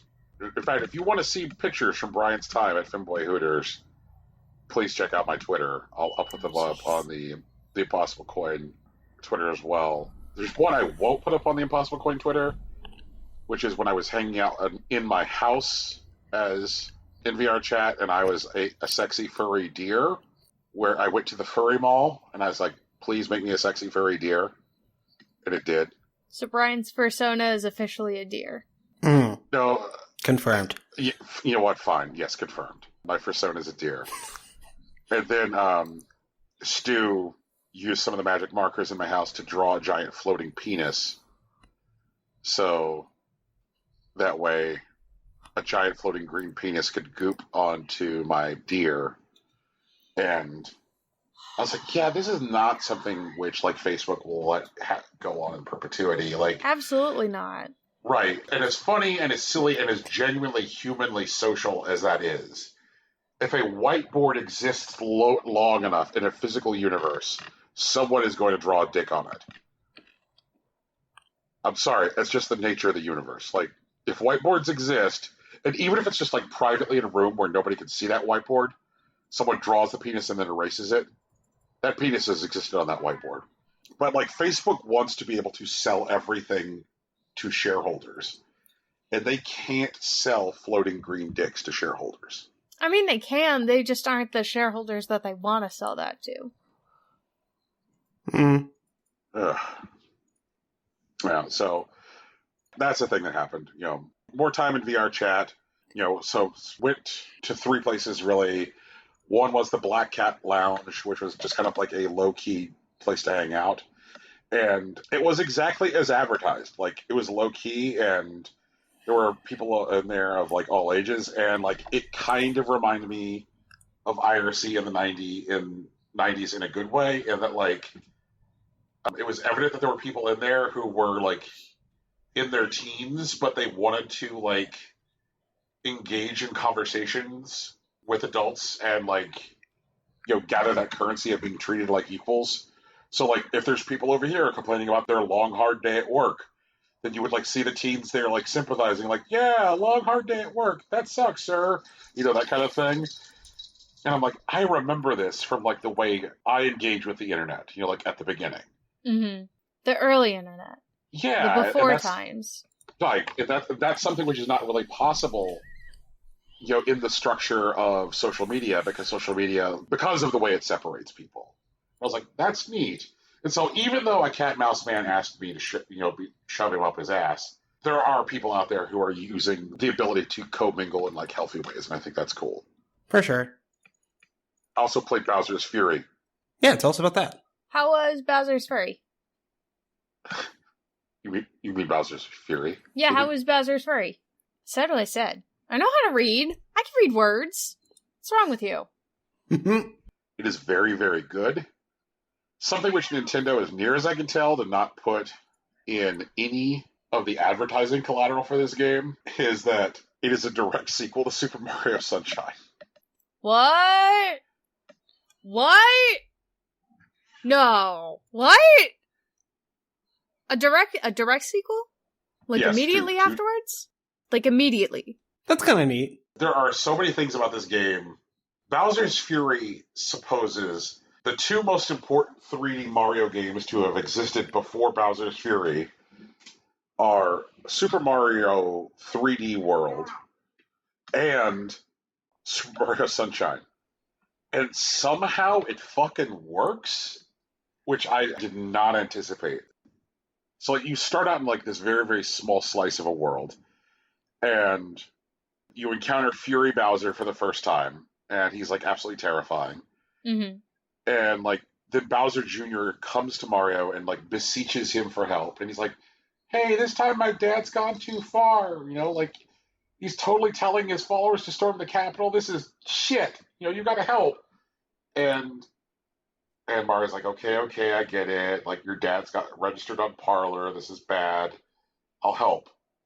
And so you form a weird alliance with Bowser Jr.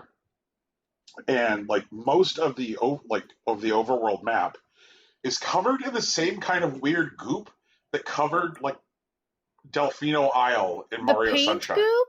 Yes, the paint goop. What? Yes. One of the first things you do in this game is to chase a shadow clone of yourself like you did in Mario Sunshine. What? And play the same chase music from Mario Sunshine. Okay. Uh-huh. Yeah. Okay. Yeah. I don't know if I can cope with this. I was not expecting it.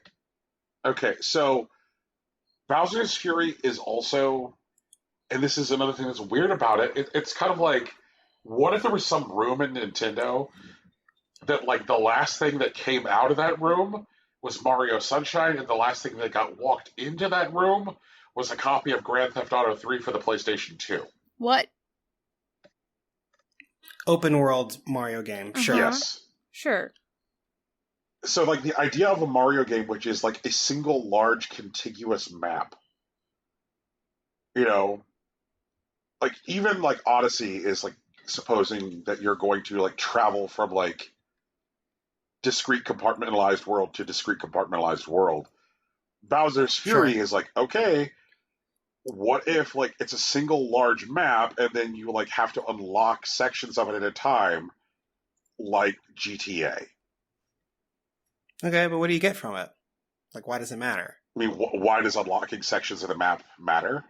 What do you get out of it being an open world experience rather than a compartmentalized one? What changes? Okay, so one thing I did was I climbed to the highest part of the map that I thought I could reach at the time, and I was like, okay, I should have a pretty good view from up here of all of the neighboring area. And once I did that, I was able to see a key that I hadn't noticed in another area, which had some decent distance away. And I had been through that area already before and gathered a cat shine, because yes, much like Super Mario Sunshine, you're gathering shines, they're just now cat themed, so they're cat shines. So I gathered a cat shine from the area before, but now I knew that there was this like hidden key there, so I went back to that part of the world and unlocked an entirely other cat shine because of the data I gathered from standing higher up, further away. Was also able to discover like inappropriate solutions for gathering cat shines because of the open world nature of the game. Inappropriate? There is a shine which is like, get to the shine within 20 seconds. And I was like, how quickly could I do this if I went all the way over here and got this fucking dinosaur I can ride on and bring it all the way back over here? Because when they set up, starting the timer, it's not set up as like a specifically a seafaring dinosaur racing event. And there are specifically seafaring dinosaur racing events. But what if I bring him all the way over here and then hit the timer? Answer, yes, I could do that. And it cut the time on the course in about half. Yeah. For sure. Also adopted to this game are definitely the Breath of the Wild Ubisoft-style tower system, where certain cat shines are tied to standing on top of tall towers. And standing on top of tall towers allows you to unlock a better view of the map, and you're like, oh, now you can find stuff. The towers are not all the exact same height, so there are some which are taller than others, based on like the topography of the areas that you find them. Mm-hmm. So some afford better views than others. Also, this game has a fucking inventory system. It's a lot for Mario. Yeah, so I can like let's say I change into like my cat mouse outfit. Sorry, no, not a cat mouse. Cat outfit. Cat Mario. Mm-hmm. I'm like, fuck, I could really use my Hammer Brothers suit. Well, I'll just switch into a Hammer Brothers suit because I have several in inventory. Okay, but 1 second. Is it like 3D Worlds where you just have a repository of like skills, or do you actually have like a true inventory where like no matter what point in the game I am in, 5 minutes from now, 10 hours from now, I can switch into the cat suit? No matter where I'm at, 5 hours from now, 10 hours from now, I can switch into the cat suit. Okay. Yeah. Let's see here. Death has you losing coins a la Odyssey, but it's also a sterner penalty than it was in Odyssey, where you would lose 10 coins for death. Now you lose anything shy of 100. When you get to 100 coins, you can trade in the coins for a power-up, which goes into your inventory. They put a rate limit on fireball tossing, which is wild. Is it like 3 until like they dissipate, or? It's like 2, and then you hit a cooldown meter. Oh, okay. Yeah. And it's not like the Hammer Brothers suit and the fire ability are interchangeable. The game doesn't just say like, okay, projectile's a projectile. So you have to like go, okay, like my fire bounces like fireballs do. The Hammer Brothers boomerang goes straight out, so it's not going to have a bounce. And also with the Hammer Brothers suit, you have to rely on the boomerang returning to you in order to toss more. One of the situations where I often use the Hammer Brothers suit is in combat against other Hammer Brothers. If I'm like running around to dodge incoming boomerangs from Hammer Brothers, then it's going to take longer for my boomerang to return to me because I'm moving from my original toss position. Bowser Jr. is helpful. So like the game has like a default position of like how it's supposed to be played in a menu, and it says like, how much do you want Bowser Jr. to help you? And the default position is a little, and you can set it to none or a lot. And I'm like, okay, so the game is supposed to be played with Bowser Jr. helping you a little, which is kind of cool and cute in the way it manifests. Like you might be engaged in combat with a couple Hammer Brothers, and like after you've dispatched 2 of them, then like Bowser Jr. will like come in and like hit the third with his wand and go like, yeah, and like just like, I guess become Waluigi. Like hit the third one.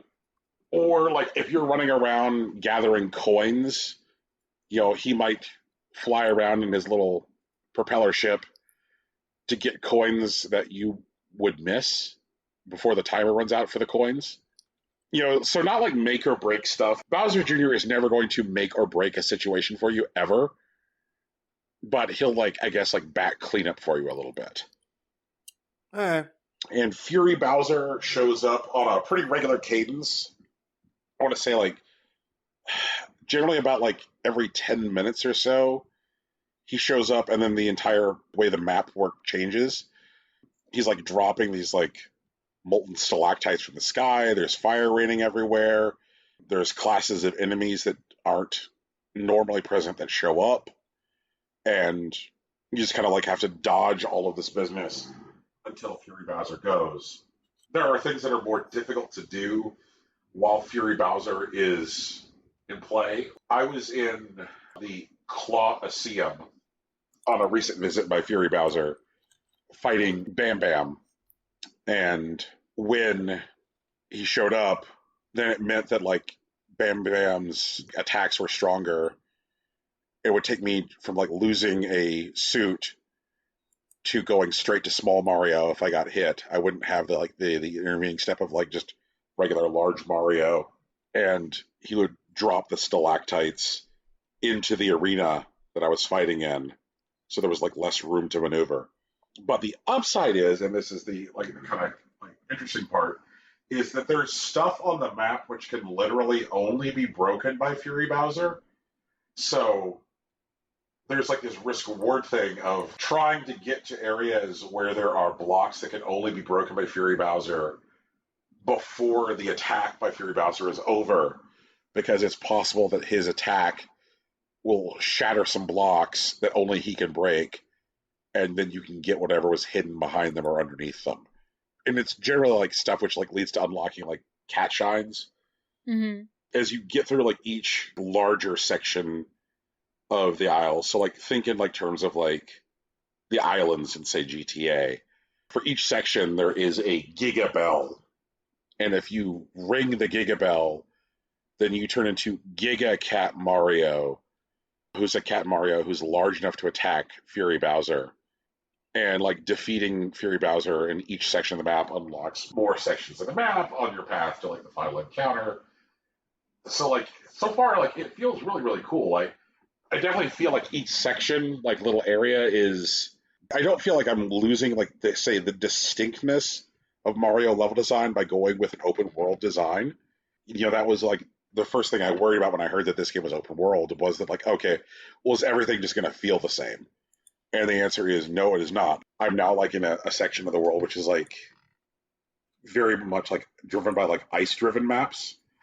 So slippery surfaces, you know, frozen water, that kind of thing. And there's like several maps there, or I guess like several little islands. That's another thing. This game also feels like it has a kinship to Wind Waker because of the way Nintendo used water to connect small discrete parts of a world into like a larger open world design, being like, oh, we want to do an open world, but like there's constraints that we're encountering here on how big this open world can be. So like let's have, you know, small discrete areas which are connected by the sea. And in Bowser's Fury, the open world is like various like chains of islands. And so there's moving from island chain to island chain and like swimming from island chain to island chain. It feels so much like this is something that should have come out on the GameCube. This feels like a GameCube game in every possible way. Like the design consideration for how they're using water, the fact that it like feels to be like it's directly sequeling Sunshine, the fact that it feels like it's responding to Grand Theft Auto 3. It feels like I'm playing a video game that was like just sitting somewhere in a closet for like 19 years, and they're like, well, why don't we just release this? Polish it up a bit. Yeah. I guess that means it like plays way into my old man tendencies. I dig it. I dig it. Have either of you gotten into this thing yet? No, I haven't messed with it at all. Okay. Nope. Do either of you think you're going to mess with it? Maybe, but it's not currently on my list. Okay. I might perk it up pre-owned, but probably not for a while. Okay. Bless the little sleeping cat Goombas in their floaties. That's also important, but it's not its own bullet point. Lots and lots of cute cat versions of existing Mario enemies. Like cute cat piranha plants, cute cat Koopas, cute cat thwomps, and so on. Cat thwomps. Yep. They're adorable. Rocky? Mm-hmm. Would you like to talk about the news? Yeah, sure. Let's do it.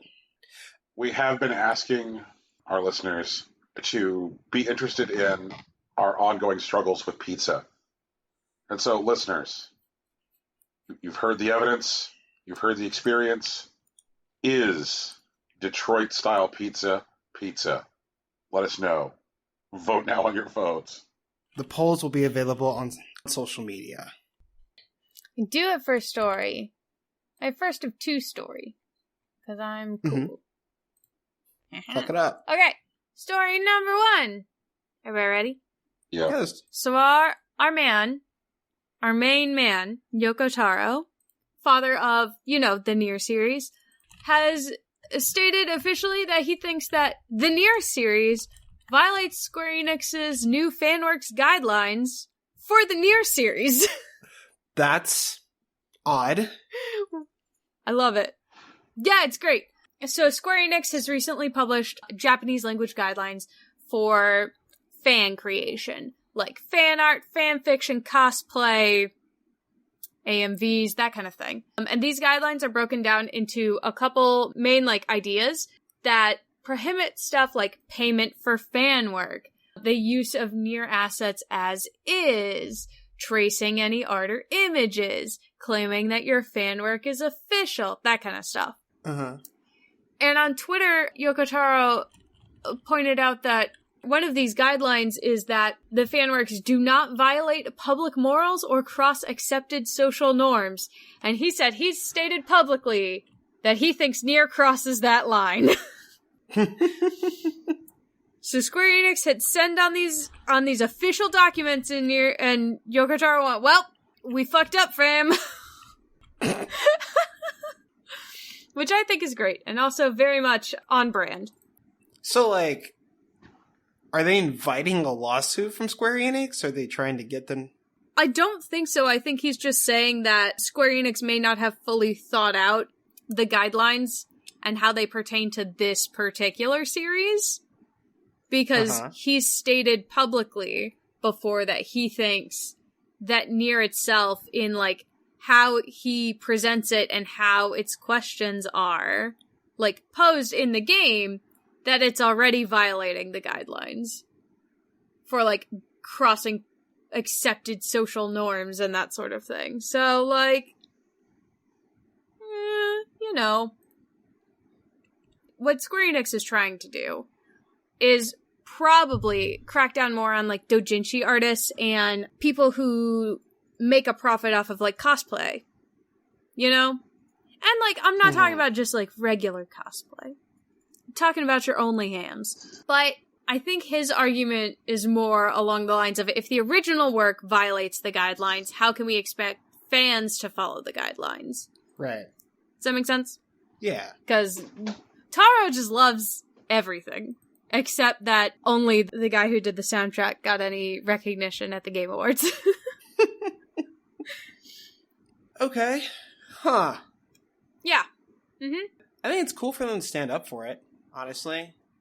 I think the one that he chose in particular to be like, I've already said that our work doesn't even fit in these guidelines. Like, I think that's a good way for them to start, like, the argument that, like, the guidelines aren't good. You know? Yeah. No, that totally makes sense. It's neat. Good on him. Yeah, shoutouts. No Dark Turn, I feel great. Hmm. More stories should be like this. Starring a crazy person? I mean, you know. I mean, Yoko's is like, he's definitely chaotic good, so it's chill. Oh, for sure. I'm excited for the next game. Oh yeah, it's like April 23rd? Something like that, yeah. You know, barring, like, shipping and everything else. Yeah, okay. Brian, you got the next one? I certainly do. Hey, who would like to talk about E3 as an online-only event? No. Sure, man. I don't want to do it. I'll do it, but I don't want to do it. So, I guess the ESA is trying to get its arms around, like, what happened last year after they canceled E3, and they're like, we'll see you next year. Because, hey, everybody, there's still a fucking pandemic. And no, see you next year. So, what the ESA is trying to do to, I guess, rope in the experience of the 3-month-long E3 that we all felt, is to try and create a more focused period of time where this shit is happening. There's current planning documents that look like what they're looking at are a preview kickoff night, an awards show, and then 2-hour keynote addresses delivered by major publishers. I think y'all remember that, like, last year with the absence of E3, there were, like, various things that were, like, E3-ish alternatives. You know, like, various, like, large-scale publishers had video events, and then, like, Jeff Keighley was like, here's a Summer Game Fest, and Jeff Keighley doesn't seem to, like, have made up with the ESA. No. Yeah, which is a position I could support, because when people contacted Jeff Keighley after it was announced that, like, E3 will be a thing this year and it will be a digital thing, he's like, oh, I'm still doing Summer Game Fest this year. So there's other implications for this. You know, Nintendo, you know, moved to, like, the online presence for, you know, like, the way they deliver news, but, like, they were still maintaining, like, a booth on the floor. You know, people could go and, like, play, like, whatever the games were that Nintendo was delivering the online news for. Mm-hmm. And, you know, EA pulled out of, you know, E3 a few years ago, but they still had the physical presence as far as, like, the EA Play Center, or people could go play EA games. Microsoft moved its Xbox booth out of E3 so that way they could have room for a Mixer booth. LOL, won't need that anymore. But there was still like an Xbox booth across the street from E3. A lot of the people who had primarily moved to digital presentations to directly engage to customers still had booths because of the kind of like buzz that booths could generate online. Because if somebody went to E3 and played Breath of the Wild and they went home and was like, hey guys, holy shit, I got to play Breath of the Wild for 20 minutes and it's so cool, then there's a certain amount of like evangelizing that happens around E3 buzz.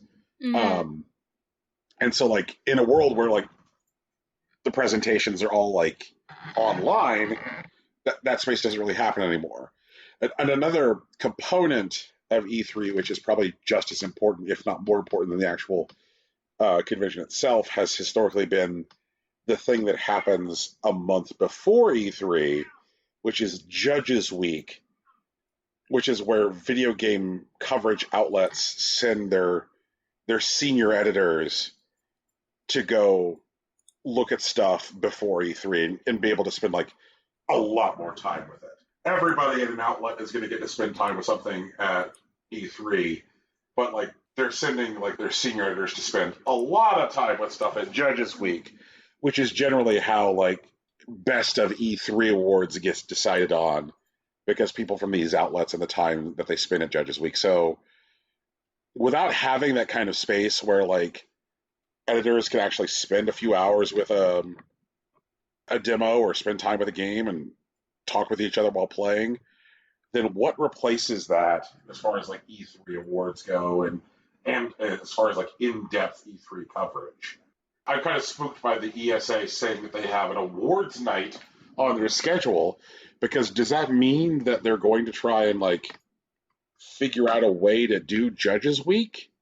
Because even still getting together like a limited number of people in like a hotel, which is generally what Judges Week is, still seems like a bad idea.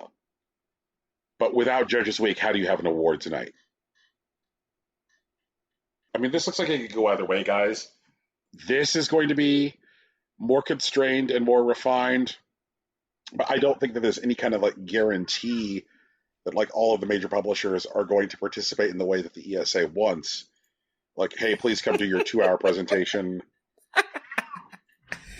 I'm sorry, dude, like, okay, so the ESA, they aren't just trying to corral like major publishers, they exist in service to them specifically. Right. And like, if E3 can't give these publishers anything that they actually want, right, like especially without a trade show, so there's no buzz, and like if they can't reasonably do Judges Week and they're scrambling to make an award show, like for what are we celebrating? And it's just exactly like it's E3 at this point has like made itself obsolete and refused to offer anything new or valuable to the publishers they serve, let alone the customers that used to look forward to it every year. I don't know.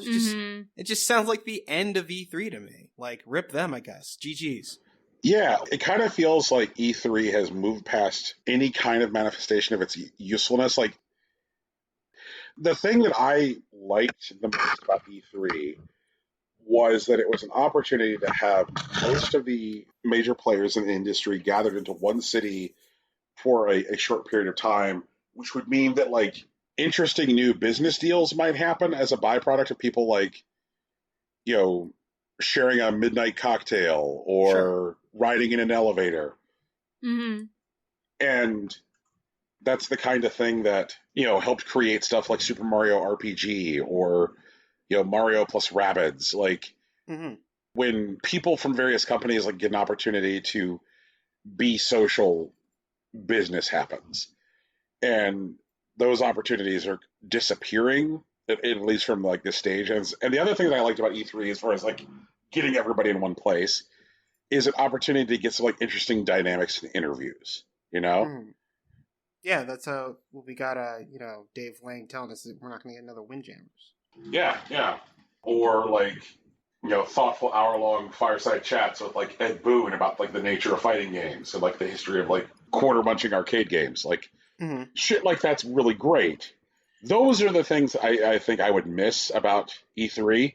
What I would assume would happen for both of those things, either the weird business deals and the cool interviews, is that whenever the world starts up again in full, the responsibility for providing those things is going to, I guess, fall to the PAX Expos, you know? At least for now, yeah.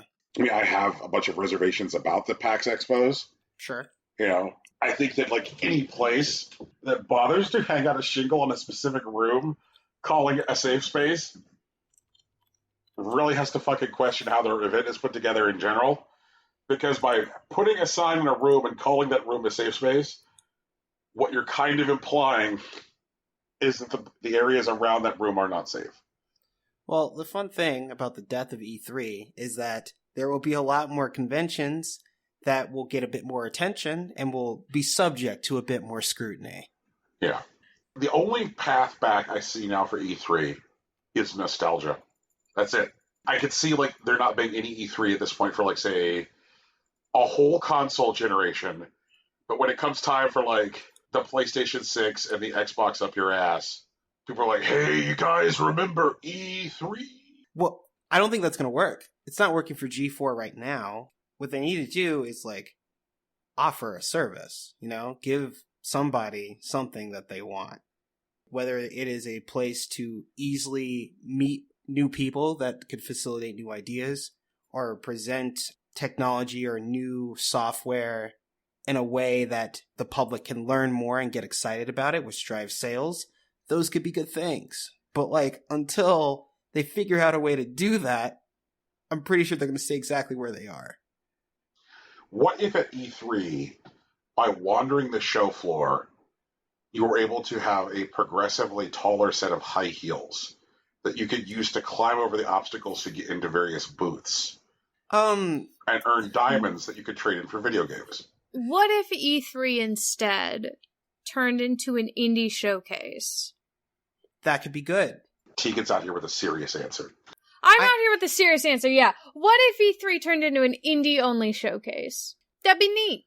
I'd like the idea of E3 becoming like an interactive experience overall. If it became like an augmented reality experience that like also happened to be a showcase. I'd like to see a fake showcase pretend to be a showcase and then like turn out to be an augmented reality game. I think that could be dope. Oh, that'd be neat. I want it to be a faux ARG that turns into a real ARG. Like they build like this isn't a video game and then it turns out it is a video game and Brian is the one that exposes it as the actual video game that it is. That sounds dope. And then we talk about it for Game of the Year. Turns out to be Game of the Year and then we can't fight about it. Right, exactly. I would also like to see like more of a focus on like I want to call them like mid-tier publishers. Like a AA showcase. That could also be really good. Yeah. Because a lot of times those folks get like drowned out in the noise. At this point, like Embracer has built such a like an amazing portfolio of like development houses that like I'm really interested in like what they're doing at any given time, you know? So I am sure that if Activision wants me to know something, or if Nintendo wants me to know something, it will be unavoidable. But yeah, they'll like, announce it after they like fire 300 people after record profits or whatever. Yeah, right. Right. Mm-hmm. But like AA publishers and indie publishers, like maybe for stuff like Senua's Sacrifice, if I'm not paying attention to it, like if I wasn't doing this, I probably wouldn't have known anything about it. But like I couldn't escape news about the medium last year. Like I couldn't do it. There was no way. They needed me to know. And it's just something. Sure is something. Wow. Do you think that the boost that the medium experienced had to do with the fact that it was the shiny new game that platform holders were like, hey, look, this takes advantage of your new console. It does things that your old console couldn't do effectively. I think that was part of it. Yeah, probably part of it. And maybe that helped. Because the medium definitely experienced a boost on that end. Like, making sure, like, hey, look, your old console couldn't do this. And I'm not sure that if the medium came out 3 years from now, it would have gotten that same kind of, like, boosting. I'm going to get through one story. It's kind of dumb, but we're here for it. This is what we're about. It turns out that CDProjektRed was hacked over the last week. You know, the developers of The Witcher 3, Gwent, and Cyberpunk 2077. The hackers apparently took the source code for those 3 games and offered them an auction on the dark web. What? An organization, VX Underground, which tracks ransomware and other malware attacks, noted that last Wednesday on day of recording, so 2 Wednesdays ago for you guys, that the ransom source code had been posted on a dark web forum known as Exploit.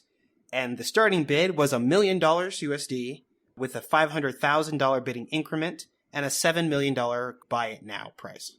Now, the auction was originally intended to run for about 48 hours, but the next day, VX Underground, a dark web intelligence group, Kella, reported that the auction had been closed successfully, saying that there was an offer outside the forum that satisfied them.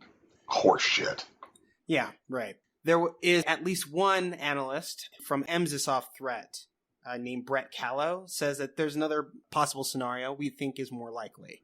No buyer exists, and the closure of the auction is simply a means for the criminals to save face after failing to monetize the attack following CDProjektRed's refusal to pay the ransom. We've seen this behavior in the past with Revil, a ransomware group that threatened to release damaging information about Donald Trump. Although the hack law firm refused to pay to prevent the leak, the information was never published. The attackers just claimed to have sold it. So, it may not have actually gone down at all. CDProjektRed, this past Monday, said that documents relating to accounting, administration, legal, HR, investor relations, and more were taken as part of the attack. Also putting their foot down, saying that we will not give in to the demands nor negotiate with the actor, being aware that this may eventually lead to the release of the compromised data.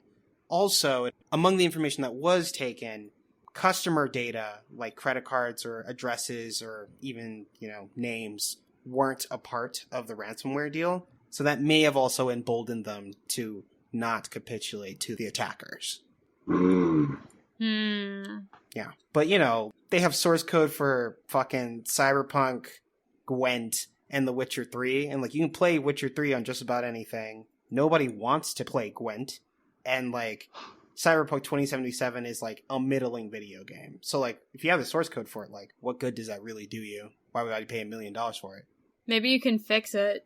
Well, okay, so here's the thing. Let's say you fix Cyberpunk 2077. Mm-hmm.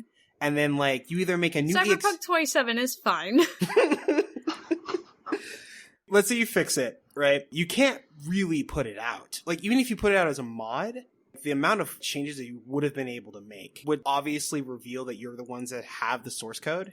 Maybe even get taken in for, the ransomware attack in the first place. And even if you, don't, turn it into an EXE, something that's actually playable by random people, but, put it as, a mod that, overlays over existing copies of the game, I guess it's a better game, but, what? You did CDProjektRed's job for them? What does that get you? What for? Anyways, that's something that happened last week. Freaking dumb. Yep. God, CDProjektRed is dumb. Actually, hold on. There is one thing. So there are a couple of images that are actually in our show doc relating to this story. The forum post that announcing the auction and its closure, CDProjektRed's initial statement. But what I want to highlight here is actually the ransom note that was left for CDProjektRed to find. If I just, stop deleting it. There we go. No, only delete it. Never read it. Which reads, "Hello, CD Projekt. You have been epically pwned. We have dumped full copies of the source codes from your Perforce server for Cyberpunk 2077, Witcher 3, and Gwent, and the unreleased version of Witcher 3. Ooh. We have also dumped your documents relating to accounting, administrative, legal, HR, investor relations, and more. Also, we have encrypted all your servers, but we understand that you can most likely recover from backups.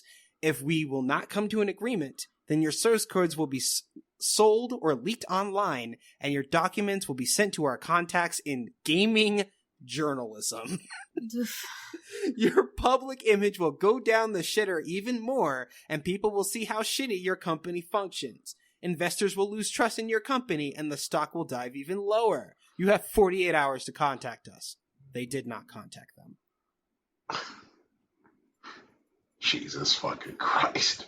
Have they been epically pwned? Like, really? Turns out not really. Damn it. That was fun. Glad I got to do that. Okay, but yeah, that's my story. Who's the next one? I have it. It's me. I have the only one. Okay. Last one. End of the line. Yeah. So y'all remember a little bit ago when I told you about Twitter playing Pokemon? Mm-hmm. Well, there has been a setback. Okay.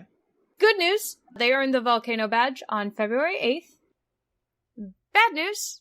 Sometime in the early hours of February 12th, a group of people who are referring to themselves as Team Rocket released the majority of the party Pokemon back into the wild. Damn, get fucked. Yeah! They managed to save their 6th Pokemon, which was a level 41 Kadabra, Mm-hmm. but they have lost Blastoise, Fearow, Snorlax, Jolteon, and Graveler. Damn, you can't Yeah. get another Eevee or another starter. Ooh. Yeah. So they've come back. They're doing what they can. At time of recording, the current new team is a level 41 Alakazam, a Vileplume, which is level 22, a Lapras, named level 31, a Dratini, level 15, and a Doduo, level 20. So, like, yeah, I don't know how we're gonna do this. I mean, if they grind, they'll be fine, but like, holy shit, Team Rocket struck again. They really did, and they did sort, like, in a way, they stole all their Pokemon, you know?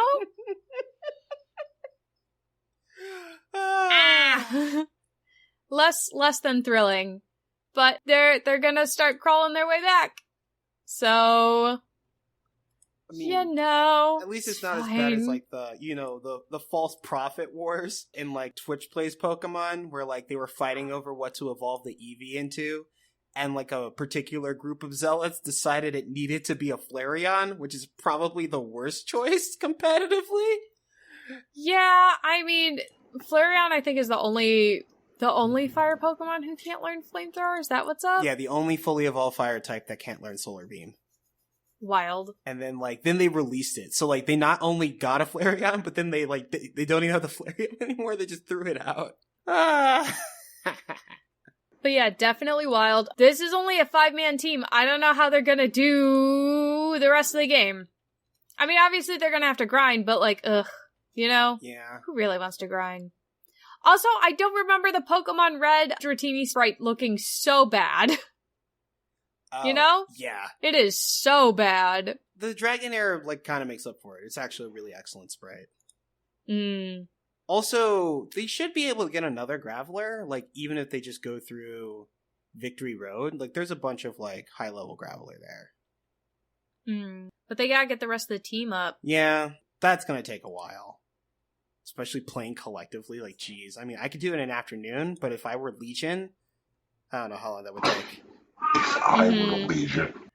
Imagine trying to, like, come to any kind of thing. A lot of people are saying in the comments, they're like, we just need to capture Articuno, Zapdos, and Moltres. Like, that's it. That's what we gotta do at this point. Yeah. It's gonna be easier to do that than train up a whole new team. And I'm like, oof. Jeez. Okay. I mean, you're not wrong, but... And this has also made a bunch of people who were like, I was just watching this casually, but now I'm mad. So, like, that's cool. They have a second wave. Like, those people who are, like, trying to help those dudes in Elite Dangerous. Wait, that's not a real story, but did anyone, like, hear about that? No. Okay, just real quick, TLDR. Elite Dangerous is like a large open world space MMO, kind of like EVE Online. Right. It's recently made its way to Game Pass, so they have like a new influx of players who don't really know what's going on. And so there have been some people that have been running a scam to get players to, like, saying that they can help them, like, earn money quickly in the game. And what they do is that they help them build a ship that can't travel very far on its own.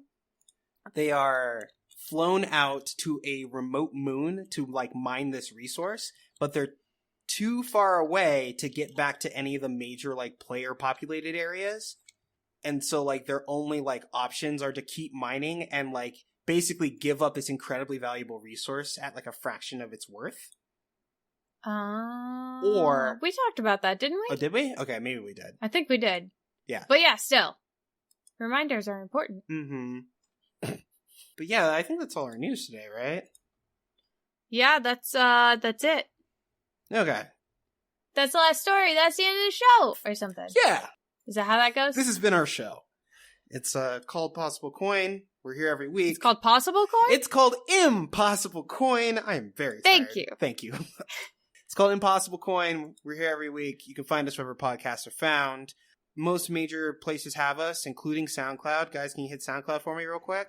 Fuck SoundCloud. And speaking of SoundCloud, the music at the beginning of this podcast was produced by our friend Big Sach. He keeps his stuff on SoundCloud at soundcloud.com/BigSachNJ. And if you want to talk to him directly, maybe hit him up on Twitter at Hillary_Swank. We also have a t-shirt. It has our logo on it, and it was designed by Lauren Moran. You can find her on Twitter at Lauren Moran and consider donating to her Patreon. She does a good business. And speaking of Patreon, we have one of those too at /Impossible Coin Podcast, which is also available on our link tree. There you'll find our premium watch-alongs, our audio essays, and our episodes about other stuff that we care about, like wrestling and anime, and even movies sometimes. We are also on social media. There you will find our latest Detroit Pizza poll. Please let us know if you believe whether or not Detroit pizza is pizza, or Detroit-styled pizza is pizza. And you can find us on Facebook, on Twitter, on Tumblr, on Instagram. It's all Impossible Coin. I'm on Facebook and Instagram. Brian's on Twitter, Tegan's on Tumblr. But that's us. That's the show. I also would like for you all to go review High Heels. If you could work Impossible Coin into your High Heels review, I'd appreciate it. Brian, please don't use our show to further your cult. I'm using my cult to further our show. Hey, it's sorry. Different. It's different. Sorry. Hang on, sorry. Mm-hmm. Late breaking news. Thunder Lotus, right? Okay. The dudes who did Spirit Fair? Right. There are new spirits coming to Spirit Fair. Okay. Yeah. Hey, Brian, maybe it was a good We're thing that getting you waited. 4 new spirits, 3 free updates, 4 new spirits. Hey! Sorry, this is news. There's a 2021 roadmap. Okay. Yeah. Yeah! Damn. There's someone who's just a bunch of butterflies! Oh my god! Little burb! Oh my god, this is great. Not bad! Oh my god! We're playing Spirit Fair again in 2021. We're ready to cry. Tegan, you gotta find a way to stream it. Oh, I'll figure. Oh, it's on Xbox. I can totally do that. Gang. Yeah. I'm gonna send you guys this. I'm gonna paste it in the thing. Also, for sure. I'm looking at it. I see the tweet. You saw a tweet? Yeah. It came up on my Google News. I'll put it in the Impossible Coin Twitter chat. But Brian, you want to give us our last rites? Oh, well, that would require wine. Okay. Do you have wine for us? Is it delicious? Maybe made with General Tso's or something? You know what? I don't even know how to start that. But I thought you put some General Tso sauce in with your wine, you know. A little bit of honey flavor, a little bit of orange. Some Yunnan chili.